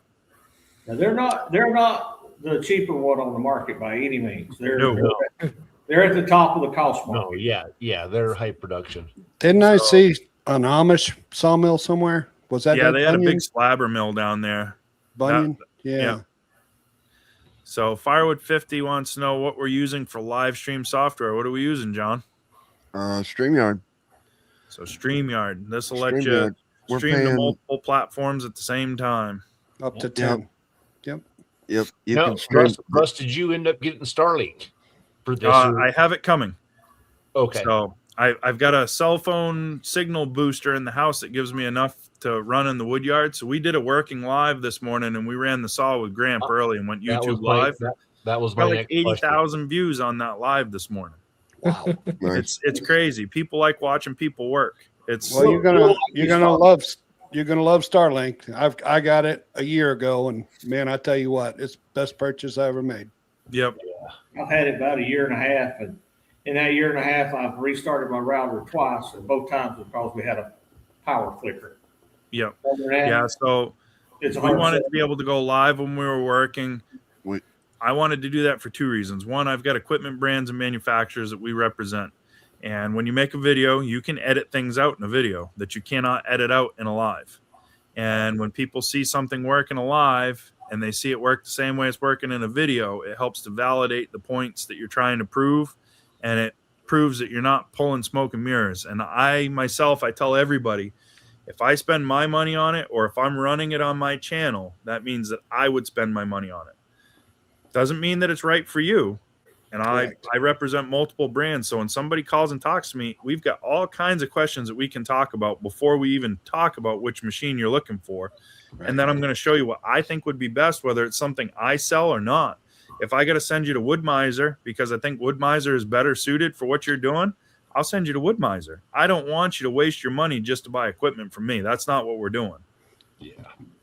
Right. Yes, I do use the StreamYard to. I use the Starlink for live stream. Yep, no problems.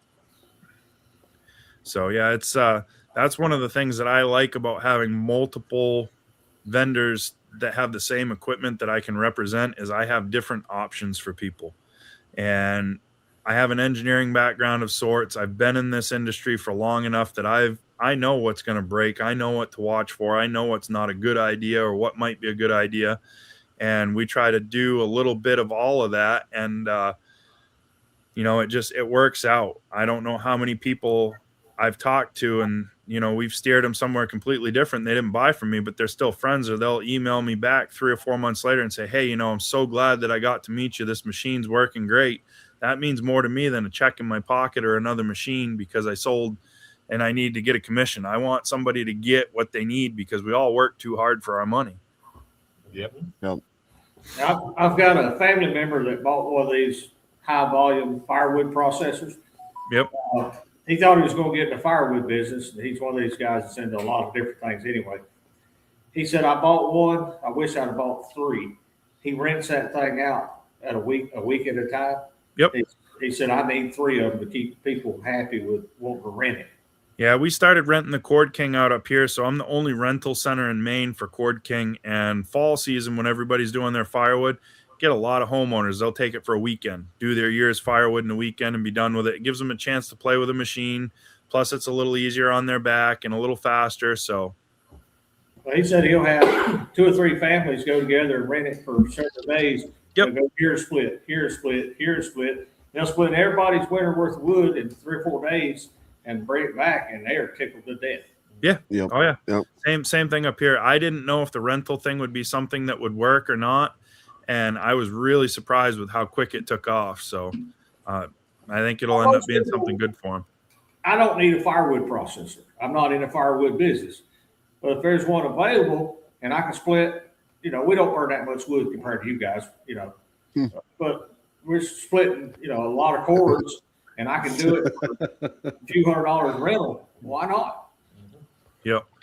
So Ken's comment there. Ken follows around the woodhound community with all the firewood guys. I love it. Ken pops up at all the firewood events. He's everywhere. You turn around, there he is. It's like, oh, hey, where'd you go? He's like, oh, I'm here. But Ken's great, so it's always good to see him and catch up with him when we go to the events. He was everywhere this summer. Everywhere I went, he was. So yeah, he's a cool guy. This other one here, FireWood 50. Yeah. So what I do, FireWood 50, is I have repeaters.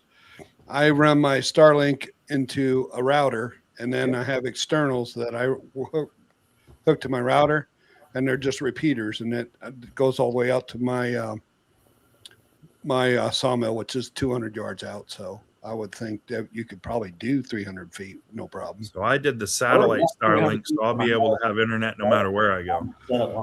Well, yeah. I mean, if you're going to move the satellite out there. Yeah, I got a mobile unit that hooks right to the vehicle. Oh, okay. So as long as we're within 150 or 200 feet of the vehicle, we have internet. Mine's fixed to my house, but I have repeaters where I shoot it to the sawmill. And if you got good clear flat property, which we don't have around here, I think my router repeater is good for like 1,500 feet. Yep. Yeah. With no obstructions, but I can be up on the hill 700-800 feet from the house, and I'm still hooked to my Starlink through my repeater. Eastimate Evo would be a decent machine to rent as long as you got the integrated conveyor with it. The hard part with running a firewood processor would be the hard part with running a sawmill too. Not everybody's a sawyer, not everybody's an equipment operator. So I've had some really good renters that when they rent it, it comes back washed, it comes back greased, it comes back just like it was their own piece of machinery. And then I have other guys that they buy that thing for 2 weeks and they use it like a redheaded stepchild and they bring it back filthy, bent, broken, and wires hanging off it. And I'm like, how in the world did you do this in this period of time? So what do you guys think about this next question here? I'll answer first. So we never had a steel chainsaw in our firewood operation ever since the 1980s because Gramp got one, and that was when the exhaust used to come out the chip chute on them. And if you drop them in the snow up here in Maine, they stall. So he did that 2 or 3 times and got tired of that, and it got heaved, and we never had another one up until about 3 months ago. I bought an MS 462 off Saw Suppliers. We work with sawsuppliers.com, and I said, I want to try one. And I got to tell you, I was skeptical, but that is the best cutting 70cc saw I have ever had out of the box, and it only gets better the more we run it. Don't buy a 500i. No, I didn't want the 500i because they're hard on fuel, and I don't want a fuel-injected chainsaw. I got one. Don't buy one because if you ever do, you'll be like, "Dummy, why didn't I buy this 3 years ago?" No. It's the meanest, toughest saw I've ever had in my hand. Weight, pound per pound. So Andy, you guys got a 500i, don't you? Yes. Yeah. But I am running half a second slower. Hot saw. Yep. It's a beast. I had a guy here the other day that runs, he's got 5 of them. I said, you never run one like this. He picked it up, sawed along with it. He said, my saw don't run like that. I said, you ain't got as much money in that saw as I got. Right. Yeah, so I put my 462 up against my buddy's 500i, and it's half a second slower in a cut for the same diameter tree.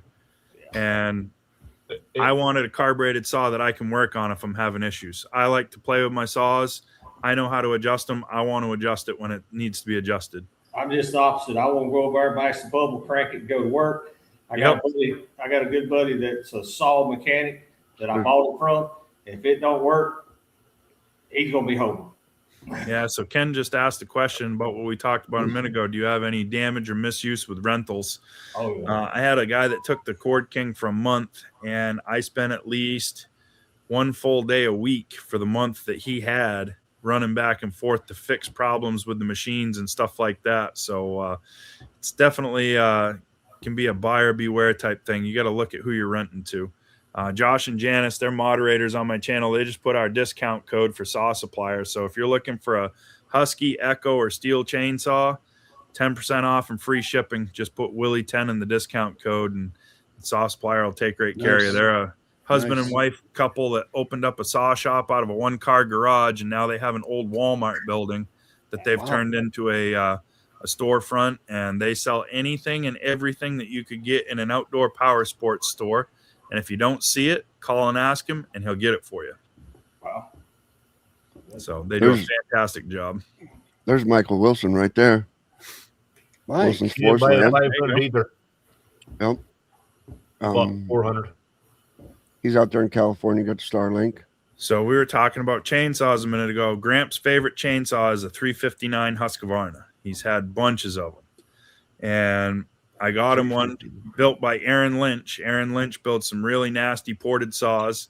Got it shipped here, got it to the house. I gave it to him. I said, needs a bar and chain. He goes, I'll put a bar and chain on it. So he brought it over this morning. And I went to start it because Gramps' shoulders are a little bad and I didn't want him to have to pull it cold. So I said, I'll start it. It kicked. And when it kicked, I pushed the choke in. And I pulled and pulled and pulled and pulled and pulled, and it wouldn't start. He looked at me, said, well, that's a real nice new saw. Grabbed his old saw, started it, and went to work. So I set it down. I probably flooded it. Went back while he was running the tank through that saw, and I tried a couple more times. I pulled and pulled and it wouldn't even fire. So I was like, well, it must be cold, or I really did flood it. I'll bring it inside. I'll warm it up. And brought it inside, warmed it up, took it outside, tried to start again. Nothing. I'm like, what in the world? So I flipped it over and I opened the gas cap on it. Gramp never put fuel in it. He thought I pulled it. There was still paper towels in the fuel tank from where he put the paper towels in to suck up the extra fuel so there was no fumes. I put fuel in it, second pull. The thing fired right up and it runs beautiful. I called Gramp. I said, hey, I said, that saw that doesn't run, I said, does real good if you got gas in it. He goes, what do you mean? He said, I thought you put gas in it. I said, I gave it to you straight out of the box. I said, why would it have gas in it in the box? Oh, he said, I thought you filled it. So I looked really smart on our live stream this morning trying to start that saw with no fuel in it. So it just goes to show that even though you do this for a living, nobody's perfect. It's called being human. Yeah, that's it.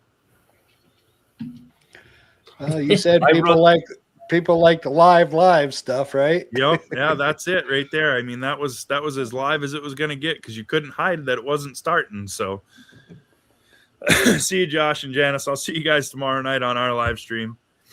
But yeah, it was a little humbling to be pulling that thing and not have it fire. Yep. That'll do it. You held your composure quite well. It is what it is. I mean, worse things have happened to better people, so I wasn't worried about it. There was 5 more saws in the back of Gramps' car. It wasn't like we were without. So, hey, Brandon, how you doing? So Brandon's out in Alaska. He has a sawmill and a firewood processor and a family forestry business, and they do a little bit of everything out there. He follows along with my channel. TJ Stone said compression test. It had plenty of compression. It wasn't pulling any easier, that's for sure. But it runs great when it has fuel in it. It only takes 2 pulls to get it running, so that's much better.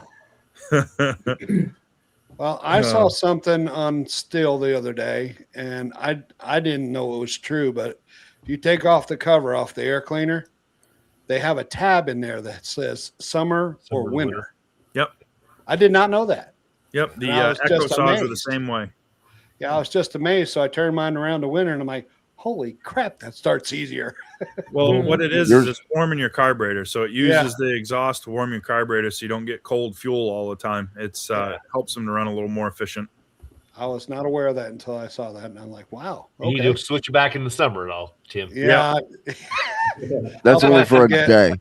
Up there in the Adirondack Mountains, switching back to the summer is like 1 day. Yeah, I was going to say, we don't get much winter. summer up here. We had rain, 4 days of 90s, and then right back to rain again. So same and the thing here in Maine. Black flies, I'm sure you guys get those. Yeah, that's the Maine state bird. That's what we say. They sit and wait for the people to come across that bridge in Kittery. They got new feeding there. They just don't quit. No, they're terrible. And then usually when the black flies go away and it gets warm enough, then you get the deer flies. So. Deer flies, horse flies. Yeah. Oh, yeah. And then the falls, the no-see-ums. We just get it all. See, they got, what is it that they got down in down south, gnats or something like that? Gnats, yeah. Chiggers. Oh, those, chiggers, those are in the pond. Yeah. I experienced those one time. That was enough to let me know that I didn't like that and I didn't need them that bad. Those are worse than no-see-ums. Those things are terrible. Oh, yeah. They get in, they go in your hair follicle and you've done. Yep. So. First chainsaw was a Poolin 3300 with a 20-inch bar. Better have your foot in the handle when you pull the cord. So those old Poolin saws were fantastic saws. My dad's father had a couple big old Poolin saws that we used to use, and they were great. Well, you laugh. I got a 20-year-old Wild Thing, and it's still running. So my dad's father, he was the king of Wild Thing Poolin No chainsaws. When he passed away, there was about 8 or 9 of those tucked under his bench because he'd always tell me, I got to go tune this up. And the next thing you know, he's got a brand new one coming home from Walmart. What's the matter? Oh, that one needed more work than I wanted to put into it. There probably wasn't anything wrong with any of them, but he just couldn't get them started, so he'd go get himself another one. Oh, me. Yep, I had one of those Wild Things. I got it out of a dumpster. Somebody took it back. It had a brand new bar and chain. I guess they couldn't get it put together. They gave them their money back, and the store threw it in the dumpster. I brought it home. Flies. My kids used it when they were little. Yeah. So one of the saws that I got given to me was one of the first promotional things that we had on the channel was a Vivor chainsaw, one of the Chinese $100 chainsaws. It's a 62 cc, but it's actually 58. And when I got the thing, it's all plastic. And I was like, this thing's not going to be very good. I have not been able to kill that saw. It starts 2 pulls and starts super easy. And for $100, I mean, you could throw it in the back of the truck and let it bounce around for forever. Who cares? If somebody steals it, who cares? It's a great little saw. I cleared my whole new woodlot with it trying to kill it this spring. I cleared 1.5 acres every tree with that little Vivor chainsaw. Never skipped a beat. Yep. Well, I tell people, buy a chainsaw for your need.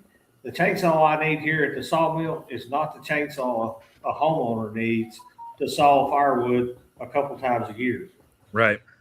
I want the biggest, nastiest thing on the market, because when I crank it up, I'm sawing through a 36-inch oak log, and time is money. Yeah, Robert, I'll be at the house tomorrow. Just give me a call. You need one of those Boss Hosses. Let's get the 350 in it. Yeah, big old 350 V8. Yeah. So when we went to Boonville, New England Pine had their hot saws. They had a 3120 and an 881. I broke the 3120. I broke the throttle on it at the show. Oh, no kidding. I carry around a spare throttle linkage with me everywhere I go now, just so that I can say that I can fix it if we break it. But those saws were pretty bad saws, that's for sure. Yeah. Yeah, it's the whole thing, going around to the logging shows and stuff, and we've been around long enough and our channel is big enough, having everybody recognize you or coming up and asking for your advice, your opinion, or what you think or what you would do. It's nice, but at the same point in time, I tell everybody, it all comes down to what do you really want to do and what do you really need to do, because what I would do and what you're going to do is 2 completely different things. What do you need to do and what are you really looking to get out of it? Well, Rick and I were amazed this year because and it was really fun being, like you said, noticed and everything. And people were coming up to us, and we were hanging out at the Hudson booth. We had a little booth out there with them, and they were just coming up. Oh, we watch you guys all the time. And that's a great feeling. I don't care if I don't have 5,000 subscribers. I don't care. Being noticed, that's great. That's cool. So Chris in the Woodyard, his brother Kenny has been on a lot of his videos and stuff, and Chris has probably one of the biggest firewood channels on YouTube, and his brother wears a shirt that says, "I do not have a channel." And he walks around the shows with that shirt on, and people recognize him because of his brother's channel, but his shirt always says, "I do not have a channel." And on the back of his shirt this year, he said, "My name is Ken." It's still a weird feeling, guys. I was 200 miles away from home today. We stopped at Cracker Barrel, got something to eat, had a very good meal, very good waitress, and I handed her a card when we got done. I told her, if you get a chance, check out our YouTube channel. She put the card over and said, "My husband watches you already." Yep.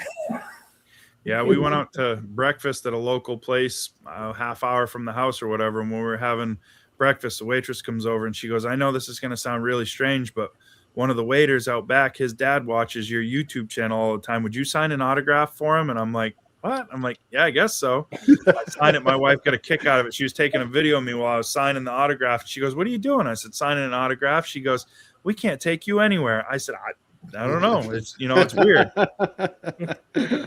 Yeah. It's an awesome feeling. Yeah, but I mean, as long as you're putting out decent content, you're not misleading people or anything like that. At the end of the day, somebody asked me, what would you do if you couldn't do YouTube or you couldn't make content or anything like that? I said, I'd still have a firewood business. Well, you know, you talk about original content. I do all of our shorts. Rick does all the long forms. And so I was playing with AI the other day where you can just take a still photo on a short and you can make it into AI. It's like an 8-second AI.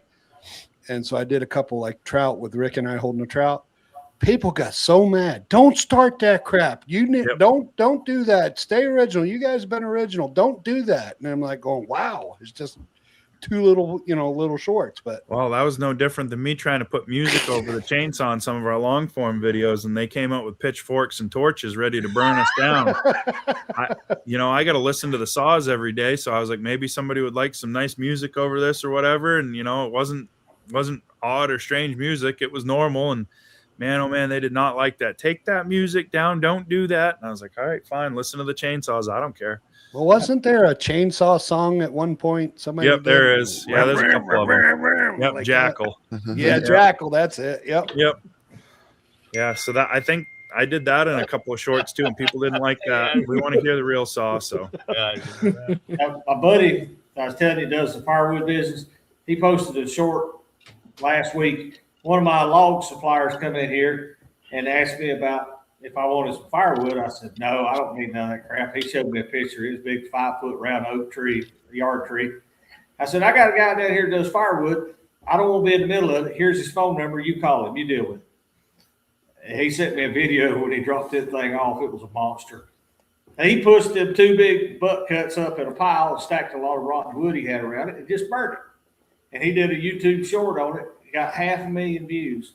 He said, I didn't know people in the world could be that mean. Oh yeah. Oh, it's crazy. So we use snow plows to plow snow up here, but a snow plow makes a great thing to move sawdust around the wood yard too. And I had a video of my buddy with his Ford Super Duty just pushing some sawdust over the pit bank in our old wood yard. Got 3.5 million views on that short, and everybody thought we were idiots and dumb, or you had all the other hillbillies and rednecks that were like, heck yeah, that works great. If you got it, use it, and never thought of doing that.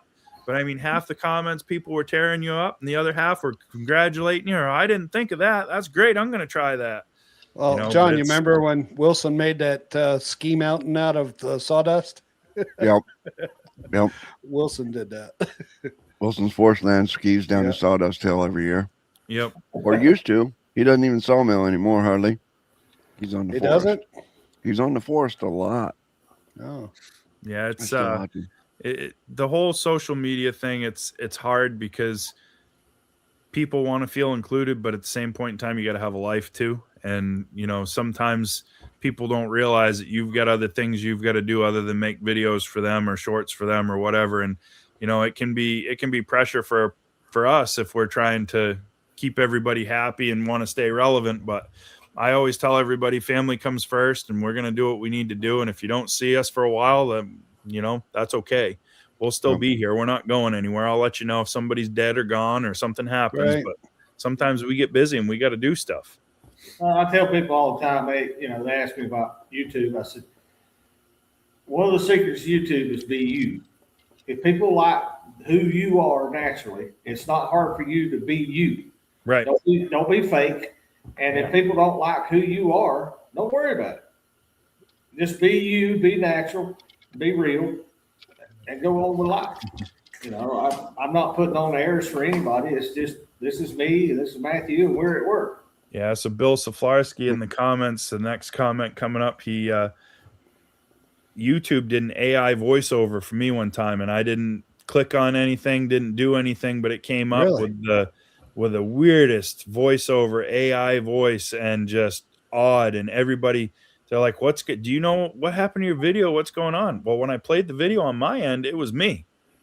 But if anybody else played it, it was an AI voice. And I mean, just way, way strange. And I still to this day don't know why or why it happened. Somebody might have hijacked it on you or something. Well, because up there in Maine, you don't speak English.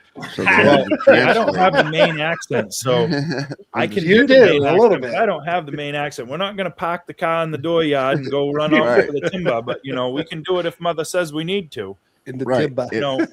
It probably just saw it was from Maine and figured it's a foreign country, so we Yep. got to translate it to English. So Yeah, they did so an like AI Allen translation. Family Firewood, Phil Allen, he's got a wood miser mill, and Phil's got the Maine accent through and through, thick as thick can be. And somebody's like, "Well, you're not from Maine. You don't talk like Phil does." I said, "Just because he talks funny doesn't mean I need to." I said, "It's not my problem." There you go. You get I enough went already. to Virginia to visit my friend Ryan, and I stopped at a gas station real close to Ryan's house before I got there to get fuel. And I went in and I thanked the lady, and she looked at me. She goes, "You're not from here, are you, darling?" I said, "No." I said, "Why do you say that?" She goes, "Oh," she said, "I just could tell." I said, "Okay." So that's good. She said, "Where are you going?" I told her. She said, "Oh yeah, that's just up the road a piece." She goes, "Y'all have a good day." I said, "Yeah, you too." But yeah, it's funny. I get a lot of Northerners who make a comment about how I say two befores, and I'm like, I don't know any other way to say it. Yep. Yeah. Yeah, William Klein said, "Didn't we make a short using a snowblower on sawdust?" We did. The first time I had my mill up, Dave was using my mill to mill lumber for an addition on his shop, and the sawdust got built up. And we were tripping over it, and he's, "Hang on, I got an idea." He had a Toro single stage snowblower, and next thing I know, he's running beside the mill with the snowblower, blowing all the sawdust out of the way. And I made a short of it. I figured it'd get all kinds of views. Didn't hardly get Yeah, it's didn't weird. get a spot for Yeah. views. Hello, Joe. How you doing? Hey Joe, how's it going? Welcome in, buddy. There he is. Joe It didn't Maine, bother the use shear some wood pins. miser The blades. sawdust wasn't much heavier than snow was by any means, but the rocks underneath threw a good distance. Lord. That's the best add-on you can do to any mill is a vacuum system, guys. Oh yeah, keep the So- sawdust away from the mill. So we were talking already this spring. We want to make a slab and we want to put a brow in for the mill. Just make it out of timbers and make a foldable ramp so that we can roll the logs down onto the mill, but so that we can stage ahead and have half a day worth of sawing sitting next to the mill without having to run back and forth with the tractor all the time. And just anything we can do to streamline it, because where Dave and I both have other streams of revenue and business that we have to take care of, the sawmill is going to be the side hustle for us. So we need it set up, we need it filled, we need it ready to go, so that when we have 2 or 3 hours, we can just get there and go. So that's what we're going to kind of go after, is try to, one, put a pole barn over it with a roof so that if it's raining, we can be sawing in the rain. We don't have to be outside in the weather, because neither one of our other jobs we want to be outside doing when it's raining. So if we've got it covered and we got a slab, we can sit there and saw and still be making money even on the bad days. So however big you want your sawmill shed, make it as big Double as it. you want. Yep. And Yep. then double it. Yep. Yeah, Yeah. and that's Oh, no yeah. lie. I'm not kidding. Yep. We made an 1.5 acre wood yard, and I thought this was going to be all kinds of room. We got room for the tractor trailer to come in, swing around. It's all flat, it's graveled. There's nothing in the way. I already wish it was twice as big. Yep. It's just, it Same with seems your like you sawmill got shed. so much room and all this stuff, and then all of a sudden you're looking at it once you start getting to use it, and you're like, holy cow, I'm running out of room already. What are we going to do? Yeah, we just put an addition on mine. So Yep. I don't have a single stack of lumber in mine, and there's no room left. Yep. Well, Well, by the time we bring all the pine and hemlock home that we've got to pick up, we're not going to have any room between that and firewood. We're going to be pretty well stuffed full. We're gonna be. Yeah, I've had people think that Maine was Canada too, Robert. I tell them I'm from Maine. They're like, "Isn't that in Canada somewhere?" I'm like, "Well, sort of." close. Maybe if you go back and take geography lessons, you'll figure it out. But it's close. You're from Maine, eh? Yeah, right. Yeah, so we got French Canadians up on the border where we are. So Irving Forest Products owns a whole bunch of land in northern Maine on the Canadian border, and they transport timber back and forth from the U.S. to Canada. And you get a lot of little French Canadian truck drivers up there. And when you get them mad, they switch to straight French, and you don't understand a word coming out of their mouth, and they're just red and hollering. But there's lots and lots of those French Canadian loggers up there, and we have a big fair called the Freiburg Fair up here in Maine. It runs the same time as Bunyan does every year, and they have a Woodsman Days at the Freiburg Fair. They have 40,000 people through the gates on Woodsman Day at the Freiburg Fair. So, Hello, Mr. put Hicks. that in How are you perspective, doing they said today? there was 12,000 people at Bunyan this year. Wow. Shout out to There's James James Hicks. Hello, James. He just got a membership from my channel. Did he? Good. Yep. He was Oh, there a you go. guest on here. He was a guest on our show. Oh man, what, 6 months ago? Yeah, I'd like to have him back, John. Yeah, I know it. Well, That was a great fun Yeah, show. that was a good See, one. he's putting commercials in his live, so we may have to pay him to get back now. He's not. Oh man. Oh, Yeah. he's big time now.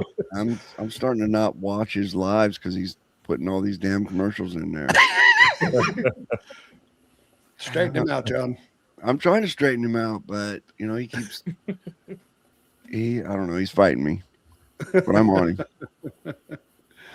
That was a good show. I had a fun time that night. It's a technology channel, James Hicks, and he was helping us out with the going live and the cameras, and it was a great show. It was a good show. There's so much with technology. When we were starting the podcast with Timber Cutter Patriot and whatnot, his best friend, it's actually his daughter's husband's father, is one of his best friends, but he did all of our computer and technical stuff and the streaming and all of the audio visual and there was so much that went into that we had no idea, and to do it well took so much work. Yep.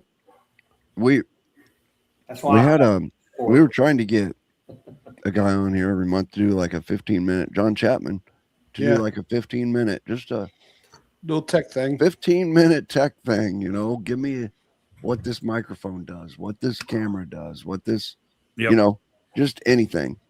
And it wasn't really, it wasn't even really for us. It was really for our viewers, because so many of your viewers, you know what I mean, nowadays are either have their own channel or at least taking pictures or at least want to do a Zoom with their, kids and grandkids. Well, how do you set up a microphone?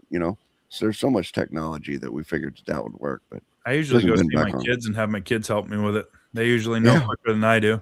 Right. I'm to that point now where I'm getting old and they know how to do it better than I do. I don't think I'm that old yet, but apparently I am, because I go see my 10-year-old and I'm like, hey, well, how do I do this? And he's like, Dad, it's easy. All you got to do is this. It's like, oh, okay, great. That's pretty bad, isn't it? Yep. I'm not looking forward to that day. It happens quick. I mean, I got twin daughters. They'll be 18 in May. So it happens in the blink of an eye. That's for sure. I was part of the Signal Corps, so the Army paid me to learn how to do all this stuff. you guys, most of you are my age, you're a little bit older. How old were you when you got your first cell phone? I was 30 before I ever had my hands on the first cell phone. Man, I was older than that, I think. Yeah. And now you got 5-6-year-old kids are growing up with this technology, and they're not afraid of it. No, and that's part of the scary part too, though, is that technology at that age. I mean, it takes some of the creativity out of kids, honestly. It does. It's been pretty. Kids are meant to go outside and play in the dirt and play with sticks and get banged up, bumped and bruised and stuff like that. That's part of growing up, and I think that that's one of the big things that's missing is when we put all this technology and stuff in front of them. Kids are much smarter now than they used to be, but that's not necessarily the way that they were supposed to learn. So here's your fun fact for the day. That phone you have right there in your hand has more memory in it than every computer in the world in 1980. Yeah. We put men on the moon, and they didn't have near the computing power that I have in my hand. And this is a S21 Pro. Is that crazy? Yeah, It's a Pro. For sure. Oh my God, you got a Pro? Some people don't buy that moon thing. This is my computer. I got a laptop here. I never touch it. My wife uses it. This is what I do all my business on, all my email, all my invoices. You having a pro phone, that's like a homeowner getting a Steel 500i. You know what I'm saying? You don't need that. You don't need all that, dude. You know why I need a Pro? Because I take YouTube shorts, and I may have 50 sticking videos on my phone I hadn't deleted. Yeah, that's because you don't know how to delete them. That's right. Did you guys notice on YouTube that they've changed like where you can manage your videos. They've changed that now on your phone. You have to I go don't through do it from my phone. Studio. You have to go through Studio now. I don't do Well, it I've from my always phone. gone through Studio to do that. Do any of you guys know what FireWood 50 is talking about here? We can go live on mobile and shorts at the same time. Yep. Yep. StreamYard has that right here built into the StreamYard. So, man, I need to get a sponsorship for StreamYard. It's so easy. So StreamYard is built for anybody who's over 40 and doesn't want to learn all this, how to write code and all of that stuff. StreamYard is a point and click. You know, it's an easy thing to use. And you just click a button and you can go live on YouTube, portrait and landscape at the same time. We did that last month on my channel, and it didn't work out real well at all. I forgot to click subscriber chat only. Yeah, and we had quite a few wackos.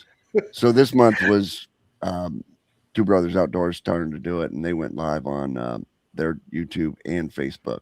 No, not on Facebook. It wouldn't let me. I had to delete it. Don't feel really? bad. I posted Yeah. the link to last month's live stream on my phone. Posted the wrong link. It never went live. Oh no. Oh no. Because I wasn't here to do it for him. Tech support was gone. I had to do it myself. So Oh no. Yeah, whenever it's messed up, it's because I wasn't here to do it. Yeah. Maybe you should get a pro phone. A pro. Pro. Craig, how you doing, Craig? How you wants to know doing, how you're doing Craig? because you're not saying anything. You and Andy have been over talked. Yeah, Linux is Craig. definitely easy mode. he can't tell me he's sleepy because it's only 8 o'clock out there, or 7 o'clock, right? 8:05. 8:05. It's not that old out there. Probably 5 o'clock. So what are you doing out there, Craig? What are you sawing? What are you doing? They I'm wanna doing a know what you're lot doing. of one by stuff. One by A lot of TNG, a lot of 1x8, and a lot of 1x6. actual one by or 3/4 or It's 7/8 off the mill and a fat 3/4 off the planer. Mm. I've done probably a couple thousand boards last 2 months. Wow. 12 works. footers By yourself. and then by myself. No help. tongue and groove them. Yep. Nice. Oh, What are you doing? What are you doing with your garage? What are you doing with your A garage? week ago, called me. There's a bad need of some 1.5" TNG. And I told him, I said, we can run it. I said, but you're talking a couple months time. I cut it, dry it, and process it. He said, no, I got to have it this week. Would you run some Lowe's wood or store-bought wood? So he went and bought a rack of 2x8s and got a good price on them, real good price. Brought them to us, and Matthew and I run them through this motor, left the top and the bottom alone, and just TNG both sides of it for horse stalls. And he was tickled to death. I did that 2 winters ago. I did some 1x10, some 2x10 siding, Doug fir, and we ran 3 units, 160 pieces in each unit. That's another thing you can do with a motor. That's the value added part that we were talking about earlier. It's, it's Support being able equipment. to provide that service for a customer when they're in a pinch. So Mhm. Yeah. You're doing something with your garage. I want to know about your garage, Craig. What that's Your garage. my garage is my sharpening and my molder planer room for now. Have you cleaned out Mother's front yard? yet? Yeah, I thought you. I have to keep the garage somewhat clean because the mill's right there. I thought you were. Oh man, Where's Craig, this going? Where's it going, John? his wife is going to kill him. He's supposed to clean out the garage for her so she can park her car. Hey, dude, she's in the other room. Keep it down. I know, that's Come what I'm watch saying. it. keep it there. Don't make us get her on here again. Yeah, No. I ain't giving you any more $20.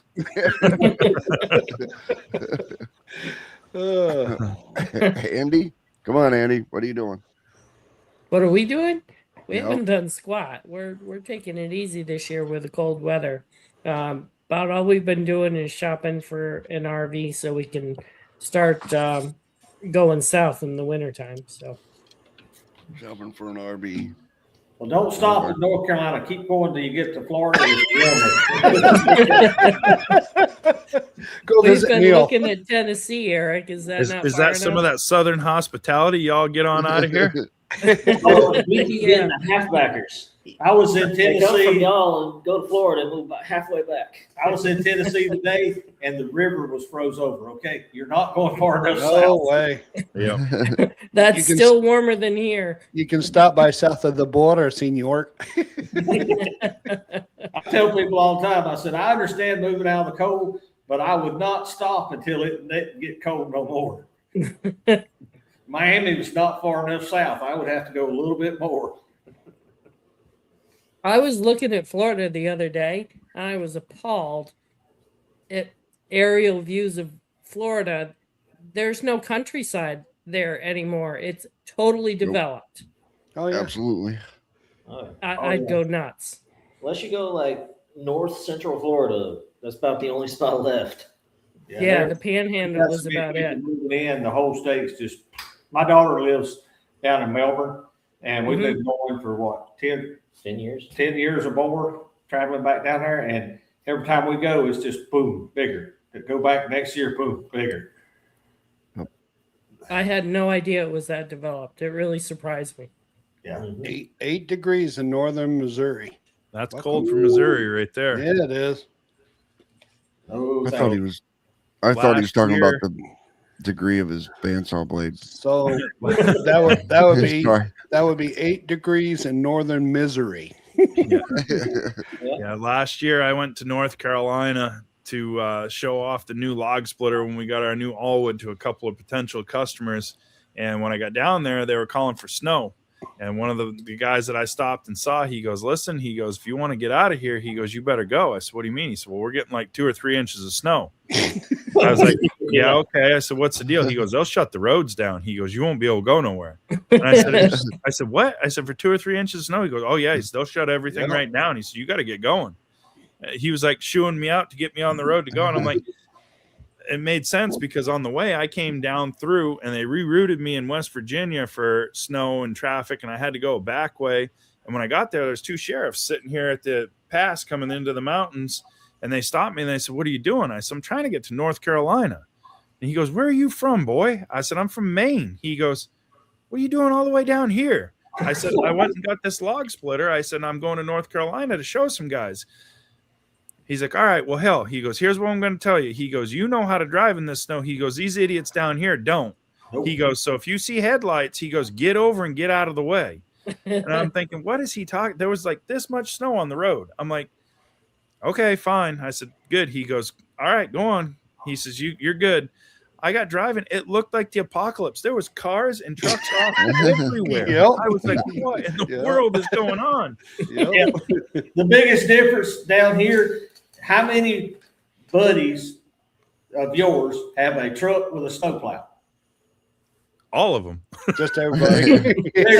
There's 3 in this county, and they're all owned by the state DOT, and they don't know how to run them 3. It was just the weirdest thing to me that 2 inches of snow, we're shutting roads down, and there's cars off everywhere. I'm like, what is going on?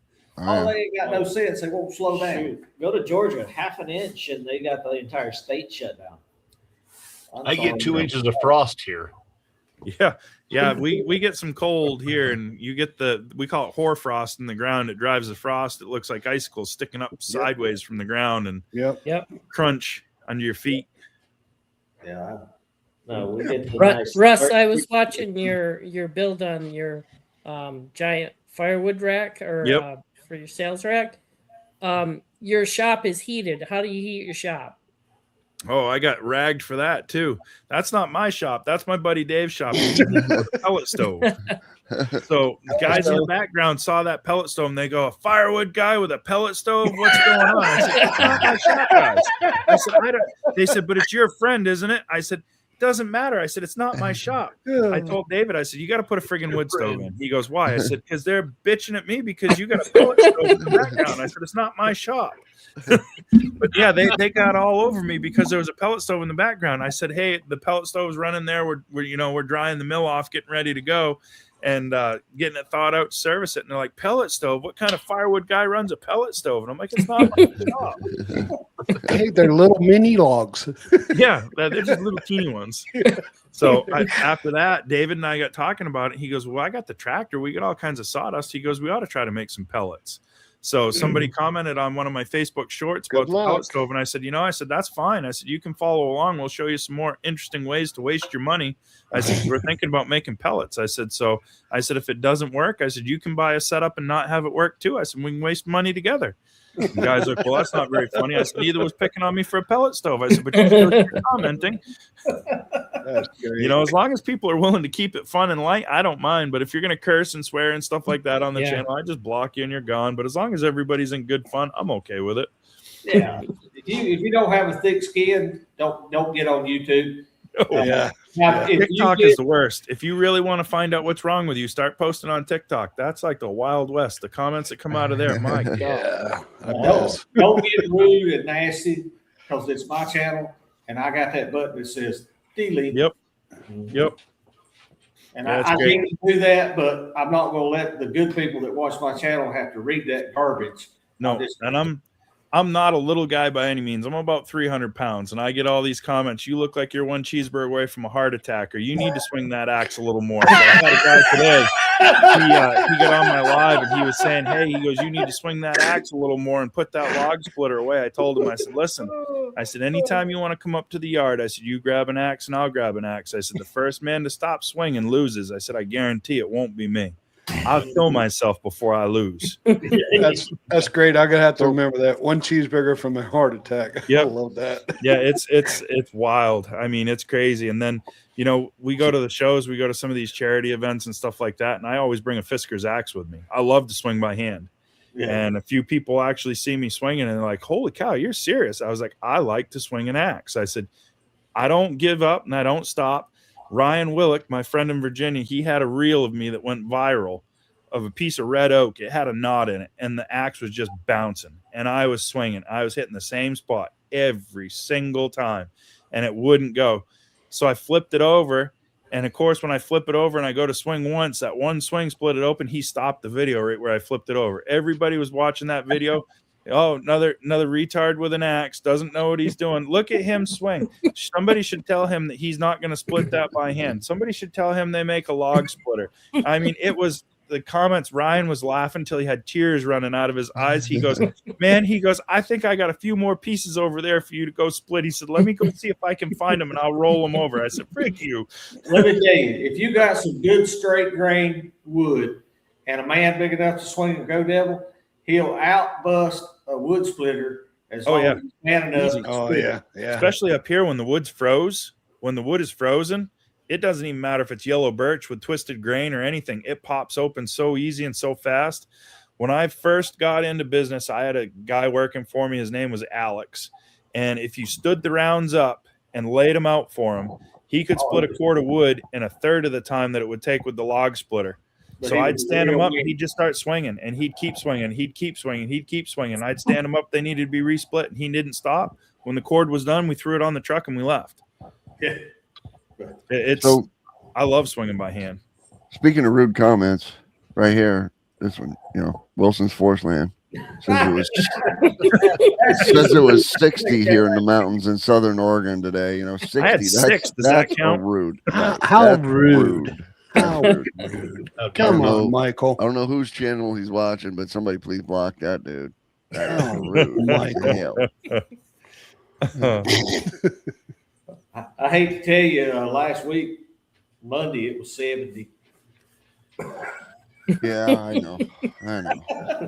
It was sweating. It was bad. Well, in all, we went from 70 to 20 in the same week. Well, it was 45 here, Eric. It felt like summer. Cyberg said most splitters would choke at knotted red oak. What I find is most guys that use log splitters don't know how to read the grain of the wood that they're splitting. And if most people really knew how to read the wood, they'd find that they had a log splitter that would split everything that they could possibly put on it if they knew what they were doing. And that's one of the things that's so hard to show with a camera is when you have a piece of wood and you put it on a splitter, to be able to show how that's positioned to get it to split so that you're not breaking the machine and you're not busting your back to do it and everything else. There's a lot more to it than just putting it on there and hitting that lever and saying go. Because I've seen guys bust machines left and right that just threw it up there and thought it was going to go. So, yeah. Or you can overbuild them. Yep. Dad built one 45 years ago. It's on a big 12-inch I-beam, PTO off tractor. You can take a 12 to 16-inch log, turn it sideways, and snap it in half. Yep. So Bobby from Allwood, he's all about custom. He's all about big. He's all about building you what you want if you want to stroke the check for it. So he had a guy come to him, and he said, I need a big log splitter. He goes, turbo diesel, 50, 60 ton, true split pressure. He goes, something big. And Bobby's like, oh, cool. He goes, well, how many cord a year do you split? And the guy's like, about 10. He goes, so what do you need a splitter like that for? He goes, tax write-off. So he built him a great big splitter, and he's built a few more of them. They called it the Redwood series. It runs on a 70-horse turbo diesel through a 16-way wedge, and you can put the wood the wrong way in it and hit the foot pedal, and it just blows right through it. It never slows down. The thing is, it's unreal. Yeah, what Dad's got's way overbuilt, but we got it gated down where it's it's dependable, it's slow, it's steady. You don't want a splitter that's going to go wham. No, when you my splitter goes like that. My splitter's a 2-second cycle end to end through an 8-way wedge. It's the fastest commercial splitter that's built on the market right now. And I'll tell you, if you're not paying attention with frozen wood, it'll catch your attention real quick. But you don't have your fingers in there loading it. It's going in a chute. Right? Oh, no, my fingers are in there loading it. Watch the videos. You'll cringe with everybody else when you watch it.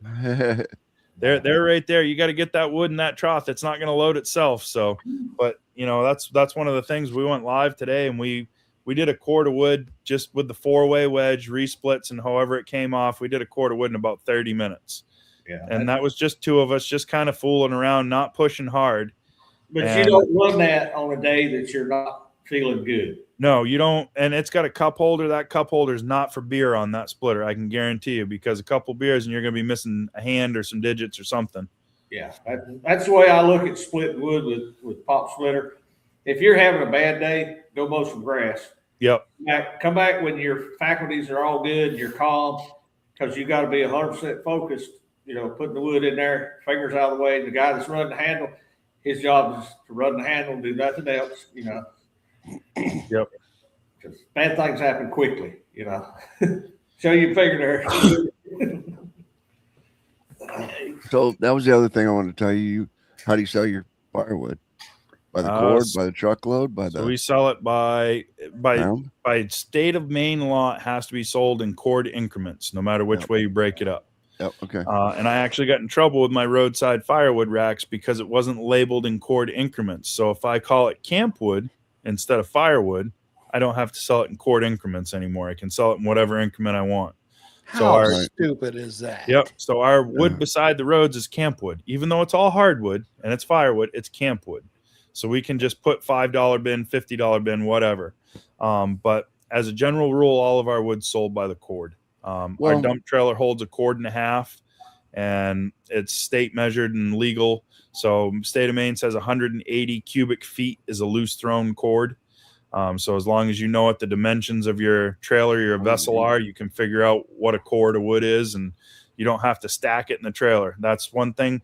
The boys down south don't like that. They get real uppity when you have just a loose load of wood in a trailer, because I wouldn't buy no wood from no man that ain't going to stack it and tell me what's in it. And y'all ripping people off. How do you sleep at night? And I'm like, listen, I've been selling firewood for 10 years. We sell 500 or 600 cord of firewood a year. I have one complaint a year, and I can tell you who the complaint's going to be before the wood comes off the truck. Other than that, there's no complaints. So, it's knowing what you're doing and paying attention to it. And, it's, like I said, we have very few complaints, and I can usually tell you who that complaint's going to be before I get it. When you take a dump trailer or dump truck out to somebody's house that you haven't dealt with before, do you get paid before you hit the button? We do. Yep. Cash in hand. Okay. Cash in hand before that leaves the trailer, because I got burnt by that when I first started my business about 10 years ago. I had a lady, we dumped out, I think she bought 8 cords of wood, and it was right around Christmas time. I got all the wood delivered. She said she was going to get me a check. I came back with the last load and dropped it. And I said, I'll take a check. She goes, oh, I don't have the money to pay you. She said, I'm going to have to pay you every month. And I was like, well, I'm just going to load the wood back up and I'll take it. I said, you can get what you can pay for now and we'll go. She goes, oh, you can't do that. She goes, that's my wood now. I said, no, it's not. I said, you didn't pay for it. She goes, well, it's on my property. So I was like, all right. So I called the forest ranger up here and I said, look, here's what's going on. He said, she's right. He goes, that's her wood now. He said, if she's willing to pay you somehow, she says you should do that. So I said, whatever, fine. So I did that. And she got done paying for all of her wood. And she goes, so now that we've done this, she goes, can I be put on the list for next year as like a preferred customer? And I said, no. I said, you can find somewhere else to get your firewood. I said, this was during Christmas time. I took money from my family and my Christmas funds to pay my help that I had at the time. I said, somebody had to pay for that. I said, I'm all set. I'm not doing that again. I said, we're good. Yeah. So it's okay to fire a customer. That's what somebody needs to realize too. You don't need every single customer. Find the customers that use you well. A customer will become a friend long before a friend will become a customer. I tell people all the time, trust your gut. When you're talking to a new customer, if y'all's personalities mesh, do business. If you're sitting there and something just don't feel right, trust your gut and say, no, thank you. I don't think we can do business. Here's a guy down the road. Call him. Yep. There's nothing wrong with that. FireWood 50, it's okay to put a little bit more in your trailer, but don't ever sell yourself short just to try to make a customer happy. If you know what your measure is and you know you got a good measure, don't feel like you got to go above and beyond to give somebody something extra. There you There's go. the man right there, Dan and Jay. They love your spenders. I got my spenders on too. Spenders are great for a fat boy. Keeps Yeah, you from selling drugs while you're bending over picking firewood up. There's nothing wrong with giving people a little extra, and I teach that on our YouTube channel a lot. Somebody's coming to pick up some green lumber or some kiln-dried lumber, and they want 30 or 40 boards. If I've got a couple that maybe don't make the cut, Yep. we get done, I'll pick them a couple up, slide them back in the truck, tell them guys I appreciate it. Y'all have a wonderful day.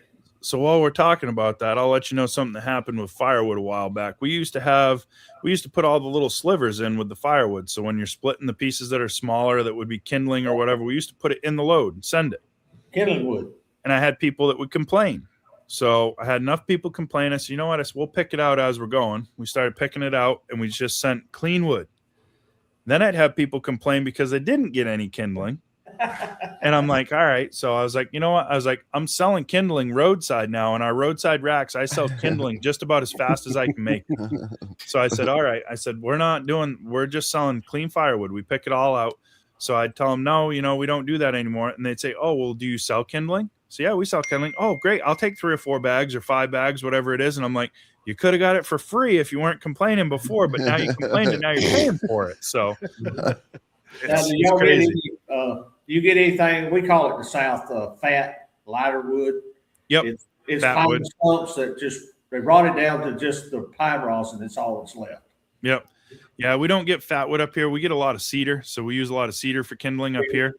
So we'll use cedar, but all of our kindling that I sell is just hardwood slivers that come off when we're splitting. When we're running the multi-way wedge, if you get a piece that's 16 inches long and it's just real thin, I toss it off the side. It dries so fast because it's split so small anyway.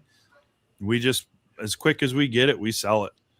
Yeah, down here, the southern yellow pine, when you cut the tree off, if you'll leave a tall stump, you can come back 8-10 years and it's just pure lighter. Fat lighter. Yeah, I miss that down south. And you nice. can make a match. Yep. And Just light it. Yep. It's like kerosene. It just lights right off. I was going to say turpentine, but yeah, like kerosene.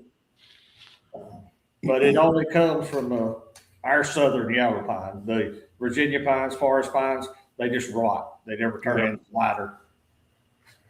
The white pine will do it around the knots of the. Yeah, around the knobs. Yep. The knobs will get super saturated. I saw a white pine every now and then that's almost orange. It's got so much Sap in pine it. sap in it. Yeah, we had some of that white pine that we were cutting for the roadside rack. Some of the sapwood on the outside was so heavy you'd go to pick the pieces off when you were squaring your cants up. And I mean, some of those pieces are so heavy you had all you could do to move them. Just so full of sap. You set them out there on the road, and you get little drips that run out, look like honey pots. Yep. Yeah, and then the skin on the yellow birch will also light anytime. Yeah, wet, so dry. we get white birch and yellow birch up here, and the bark is really good for that. So I have to laugh. My stepson was in Boy Scouts, and we went to a event in February one time, and it was raining and snowy and sleet and freezing rain. And a lot of these parents, they weren't outdoor parents. You could tell they're all, I was like, we got to start a fire. And the guy's like, how are we going to start a fire? Everything's soaking wet. And I was like, this is Boy Scouts, right? And he's like, yeah. It's like, well, I said, hold on. So I showed him the birch bark, and I showed him, if you get in behind a dead cedar or softwood, the material that's in behind still dry behind the bark. And I started a fire, and the guy's like, man, he's like, that's really cool. One of the dads is like, do you think you could teach me to do that? And I was like, I just did. And he's like, yeah, but I know, but I want to watch again so I can take notes or something. And I'm like, yeah, whatever. So we started another fire. So we had a fire building class with the kids, but I'm like, this is kind of like basic survival needs. Yeah. Here, and, This is basic stuff on your man card, okay? Yeah, everybody did that growing up, didn't they? No. Yeah. Yes. Yeah. I mean, my 10-year-old son, he goes out in the backyard, makes fires all the time. Dad, can I go make a fire? Yeah, go ahead. Don't burn the forest down. Have fun. And my brother's still a pyromaniac or whatever. And, yeah, it's I haven't met a sawmill guy yet that's not a firebug. Pyromaniac. Yeah. Yeah. John, every time he used to cut, he'd have a fire. I still do. I love a fire going like that. Fire up the mill, he'd have a fire. We always used to have a fire when we were working in the woods, skidding logs and stuff. We'd have a fire out on the landing, stop and warm your hands up. Yep. Stuff like that. Heat up, you ain't got a fire. Yep. I was sitting in the hunting shack, which has a heater and it's propane and all that. And somebody comes out and they're like, why do you have a fire going over there if you're in a heated shack? I'm like, I don't know. I might want to go sit around a campfire. They're like, well, you're not going to get any deer with a fire going. Yeah, for Christmas this year, my wife got me a custom-made fire pit. Guy makes fire pits out of like the big propane tanks. Yep. And it's got a deer cut in it with an outdoor scene. And it's called Buck Fever. The coolest gift I've got in a long time. Guy makes custom one of things. He'll never make two of the same thing. And she saw it and thought of me and got that for me for Christmas. And that'll be out in the backyard for a lot of years to come. Yeah, no, that'll work. That will work. Cool. What else? What else are we going to cover with you tonight? We've covered quite a bit. It's been pretty busy in here. We have a lot of people in here. That's good. That's what we wanted. Absolutely. We could still all have a conversation with the six of us, but it wouldn't be quite so fun. For sure. And that's what it felt like in my first lives. I had 2 or 3 people, and I felt like I was talking to the same people. And then it started growing. It's like, hey, all right, now we're getting somewhere. Now you can't keep up with them. Yeah, that's all right though. That's the way we like it. I do a pretty good job of keeping up. Yeah, as long as there's less than about 150 people in there, I can keep up pretty quick and go pretty good. It's harder when there's 6 other guys here because everybody's got to have a chance to talk and move and everything. But when it's just you and you can kind of watch the chat, if you pay attention and stay diligent, you can follow right along with it pretty quick. Oh, absolutely. Yeah. I agree. Yeah. Yep. And that's what I was telling you at the beginning. It's hard when there's 6 people here. Yep. But no, I appreciate you guys having me on and appreciate being able to pick your brains a little bit. Like I said, the sawmill business side of this stuff is a new thing for us. I mean, I'm not new to business by any means, but the sawmill side is something new. And I think at some point I'm going to go out and spend a week or so with Craig and work with a real sawyer and try to figure out what I don't know. I know Bruno Menard, he's in New Hampshire. He's invited me down to go run his mill some with him too. And anytime I can pick somebody's brain that's done it more than I have, that's all I need is to just get an idea. Once I get an idea, I'm dangerous and I can figure the rest out on my own through hard knocks most of the time. Oh, we need to get you hooked up with Jeff over there in Nova Scotia too. He built that Jeff Hogue, the log father. Yep, I'm gonna go up and see Jeff and Kenny. So Kenny's Open Air Adventures, he's in Nova Scotia, or FireWood Adventures now is his YouTube channel. But I'm gonna go up and see Jeff and Kenny this summer at some point. I wanted to get up there last year, but just got too busy. So I hope see we Jeff just put a conveyor together. yep, yeah, he just got a range road conveyor. So Don't need that. Matches Edger. Yep. Yeah, he's actually converting his sawmill over to hydraulic right now, I think. So he's trying to turn his sawmill hydraulic. So I hope to see you at the Woodsman Days this year. Come You on up, guys buddy. planning on going there? oh, we'll be out there. Good. We'll see you out there then. I don't know who's traveling with me this summer. It depended on the show who was with me last year, but my son likes to go because he likes to get all the free hats and all the stuff he can get at all the booths when he goes around. So he's always coming back with something. Tell them to stop by the Hudson booth. We got a lot of freebies for him. Yep. So, but yeah, no, it's the shows are a good time. They're busy. Working them as a vendor now is much more time consuming than when you're just walking through them to check them out yourself. Yeah. Right. We shared a site with Woodland Mills at Bunyan, and dude, they handed out 3,000 hats. Yep. Wow. Yeah. Yeah, I went with 2,500 channel stickers, and I came home with about 10. So, Cool. you know, if they want them, they can have them. Yep. Absolutely. Have you guys noticed on the Oak Island on television, the guys are wearing Woodland Mills hats? The Mills hat. Yeah. There's probably something coming. They probably got to mill a mine shaft to get down to try to find that gold that's not there. So They're never going to find that gold down there. Oh, no. I just don't know how they're not hitting the ocean. I mean, that island can't be that deep, can it? it's TV. They've dug in the same hole for the last 6 years. They just rotate the camera angle. You don't know any different. So I watched that show. I first saw that. I've always wanted a gold mine and stuff like that. And I saw it. I was like, oh, cool, treasure hunt. And I'm watching the show and I'm like, we never find anything on this show. I'm like, I feel like I've wasted a lot of time wondering what they're going to find. There was a recent article that their viewer Damn. retention is starting to drop. People are getting sick of Yep. it. Well, I wonder Yep. why it's only been 25 years and they still haven't Yeah. found anything. So Good. Ken wants to know if this live is a regular thing. Yes, they do this the third Saturday of every month. So if you've enjoyed the conversation that's been had here, third Saturday of every month, they're here. So It's always something forestry or sawmill, obviously.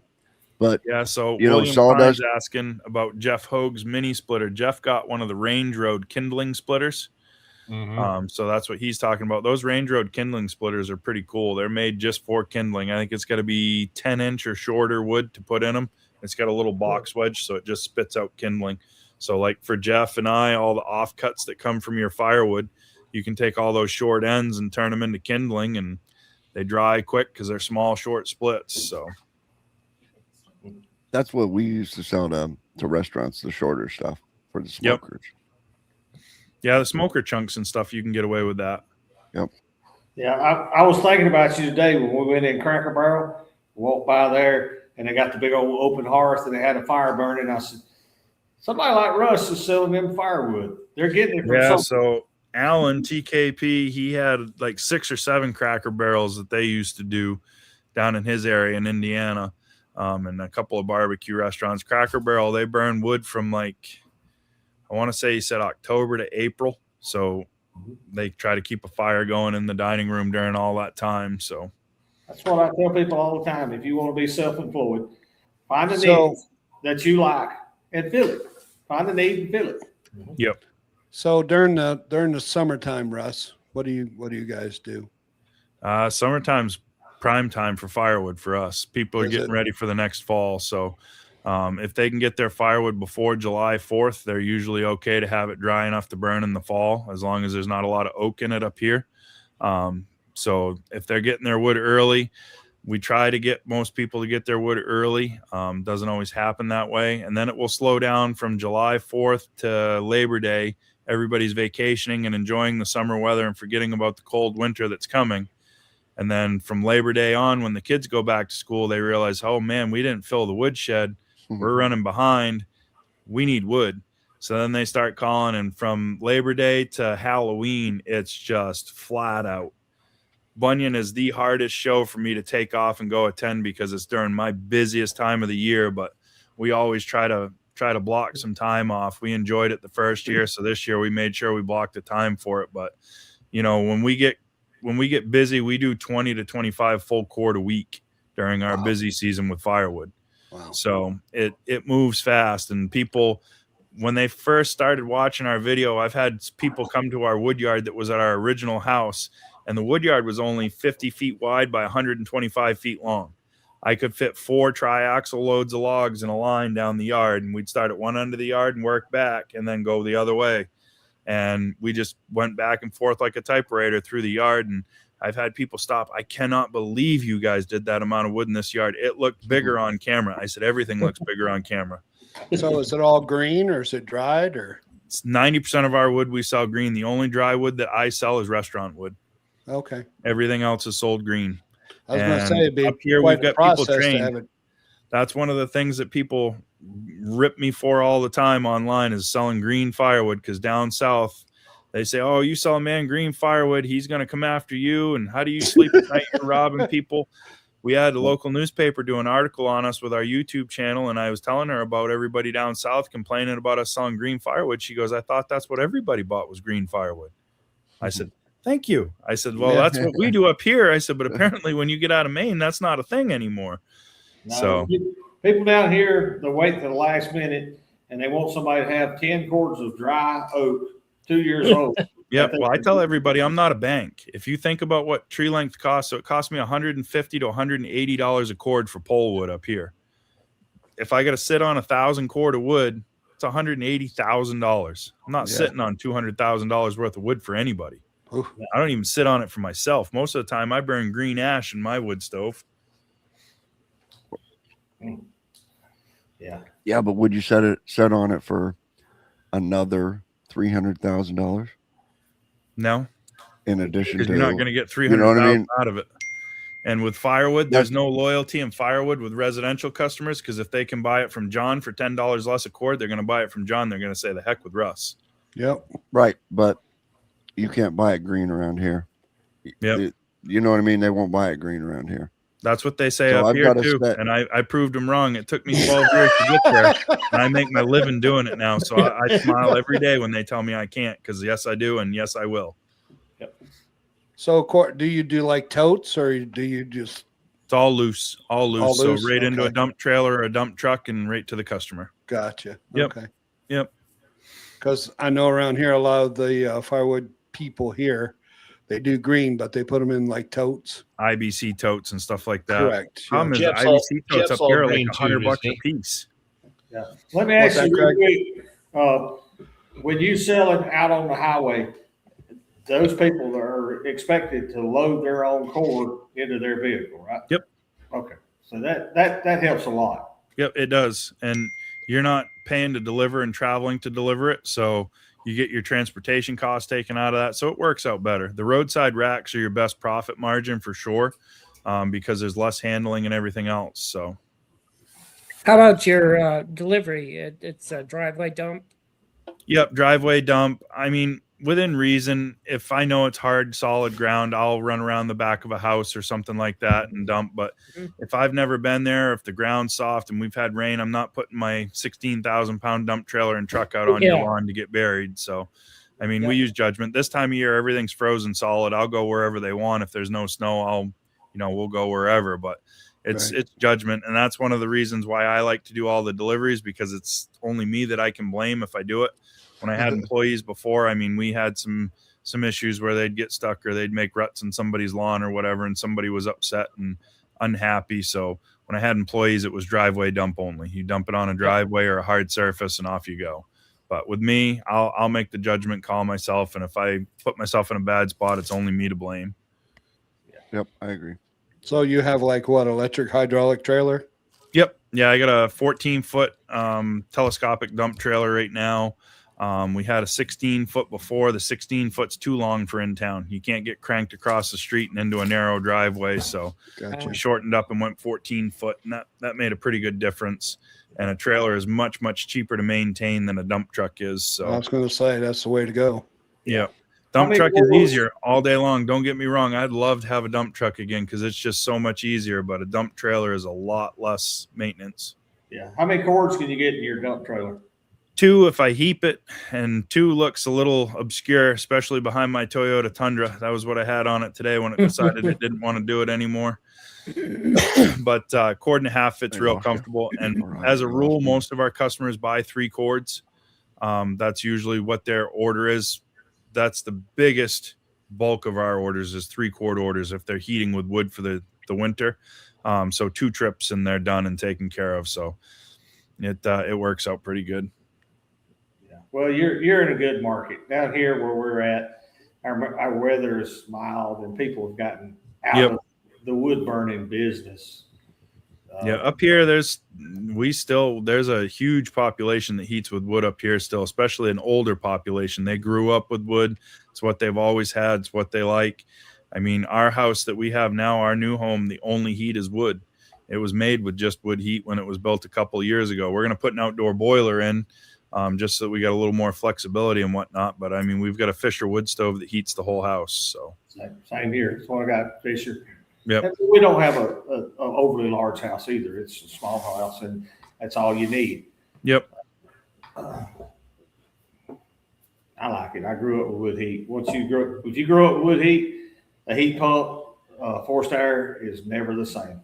We tried a pellet stove one time, and it's just dusty and noisy. The fan's always running, and we took the pellet stove out and we put a wood stove back in. Yeah.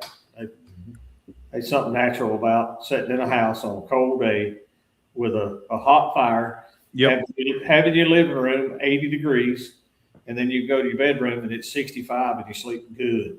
Yeah, so Gramp that cuts wood for me, he made a homemade wood stove out of a 3-foot piece of boiler pipe and had a hot water coil and all that, and the bottom was full of sand. So once that boiler pipe and sand got hot, that thing would heat the house for hours and hours and hours after the fire actually went out, and it would still hold enough coals so that when you went down 6 or 8 hours after the fire had been out, you could just rake it around, throw more wood in, and it would take right back off again. Well, keep your stoves away from your thermostats. Yeah, I can see the fireplace behind you. You know, mine's a freestanding Fisher, and it's this is just an electric one in our bedroom here. Yeah, mine's sitting on Oh, you cheater! Yep. Look at that. Nice. it's sitting on the wrong bed. Honey, you want a fire? Right. That's worse than the pellet stove. Yeah, that's worse than a pellet stove right there. Oh, you're gonna get ripping over that electric stove now, buddy. Yeah, I'll hear about that from somebody, I'm sure. Yeah. Put your freestanding heater, like I say, mine's on a rock bed, and then the back wall up the wall is rock. Yep. And So it takes holds a all that day. heat. It takes a day to get that hot, but once you've got it hot, if your fire goes out overnight, you've got that big wall that's still radiating heat back into your Yep. house. Mm-hmm. Yeah, so I was watching a thing over in Russia. They have Gloria heaters, and they're basically in-floor concrete heaters where they drop giant chunks of log down under the floor, and the flue goes out the side, but it heats from the bottom up through the houses, and they just jump. It was amazing, the chunks of wood that they were dumping in those things, and then they just close a hatch in their floor. And I'm like, Right. there's a fire underneath the floor of the house. Right before we went live, I was looking at a Facebook post that come up. Somebody had one of these outdoor wood boilers, biggest one I've ever seen. They were loading it with an 8-foot log with a John Deere tractor. Oh yeah. Well, it was one of the ones they loaded it in the front, not the top. Yeah, it went right in the front. A big 24-inch round log, 8-foot long. He was going to stick 3 or 4 of them in there. Yep. And That's some of one them boilers does their water too, the hot water. Yep. Oh. Yeah, most of them do. Yep. Yep. They got hot water coils built right into them. Yep. Yeah, I want That's one. us. That's us northern boys talk. A what? So down south, I guess they don't call them boilers; they call them water stoves. Yeah. So North Carolina, Jason from Yadkin Valley Outdoors, I was talking about a boiler, and he goes, "What's a boiler?" And I was telling him, and he goes, "You mean a water stove?" I said, "Whatever you want to call it." I said, "It's a stove that heats water." He goes, that ain't a boiler. He goes, that's a water stove. I said, whatever.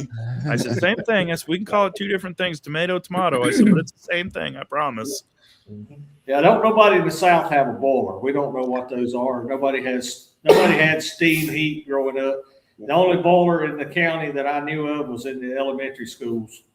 Yep. And they didn't heat that good. It took about 10 o'clock for it to finally get warm, and then it was too hot. Well, you had a wood stove and a cooking stove too. Yep. But the wood stove was always the heart of the house. I mean, that was where everybody congregated, Correct. Back in the olden days, is around the wood stove or around the fireplace, because that was the warmest spot in the house. So, Yeah, if you want your kids to stay close, heat with wood, they'll be near the heater. yep. Oh, yeah. But anyway. And they'll be loading the wood, and they'll be cutting the wood, and they'll be stacking the wood. If you're lucky. I laughed yesterday. I went out to Mom's, and my grandkids, their great grandkids, were getting on their bicycles leaving. Boy, Did y'all in a hurry? Yeah, Mama called, said Daddy's calling his way home. We got to get firewood hauled in. Yep. Yes, the boiler is a hen. That's what a boiler is. Yep. An old hen. A young hen's a fryer. Yeah, heating the wood's good. It heats you up several times. You cut it, drag it out of the wood, split it, stack it, haul it back in the house.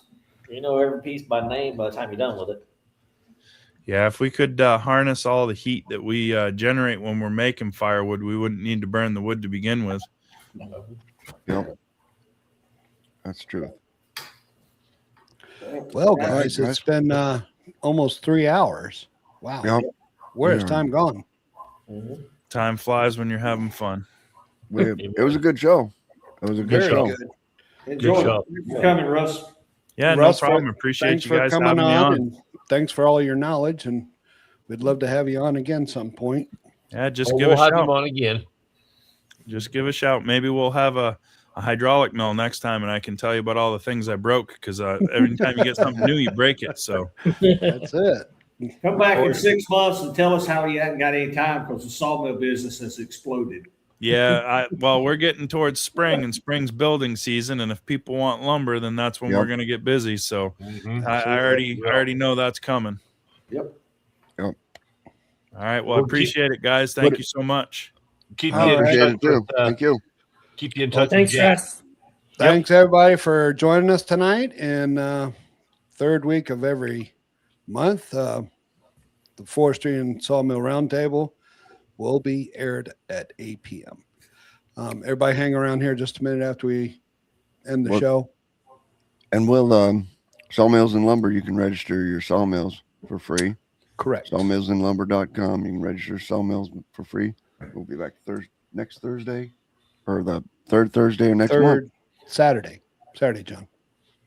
Oh, we could make it Thursday. That sounds better, doesn't it? No. Third Saturday. All right. See you in the third Saturday. There you All go. right, There you guys. Thank you. We want to thank everybody for stopping by the show tonight. And remember, it's the third Saturday of every month that we all gather and are on the show. See you later, guys.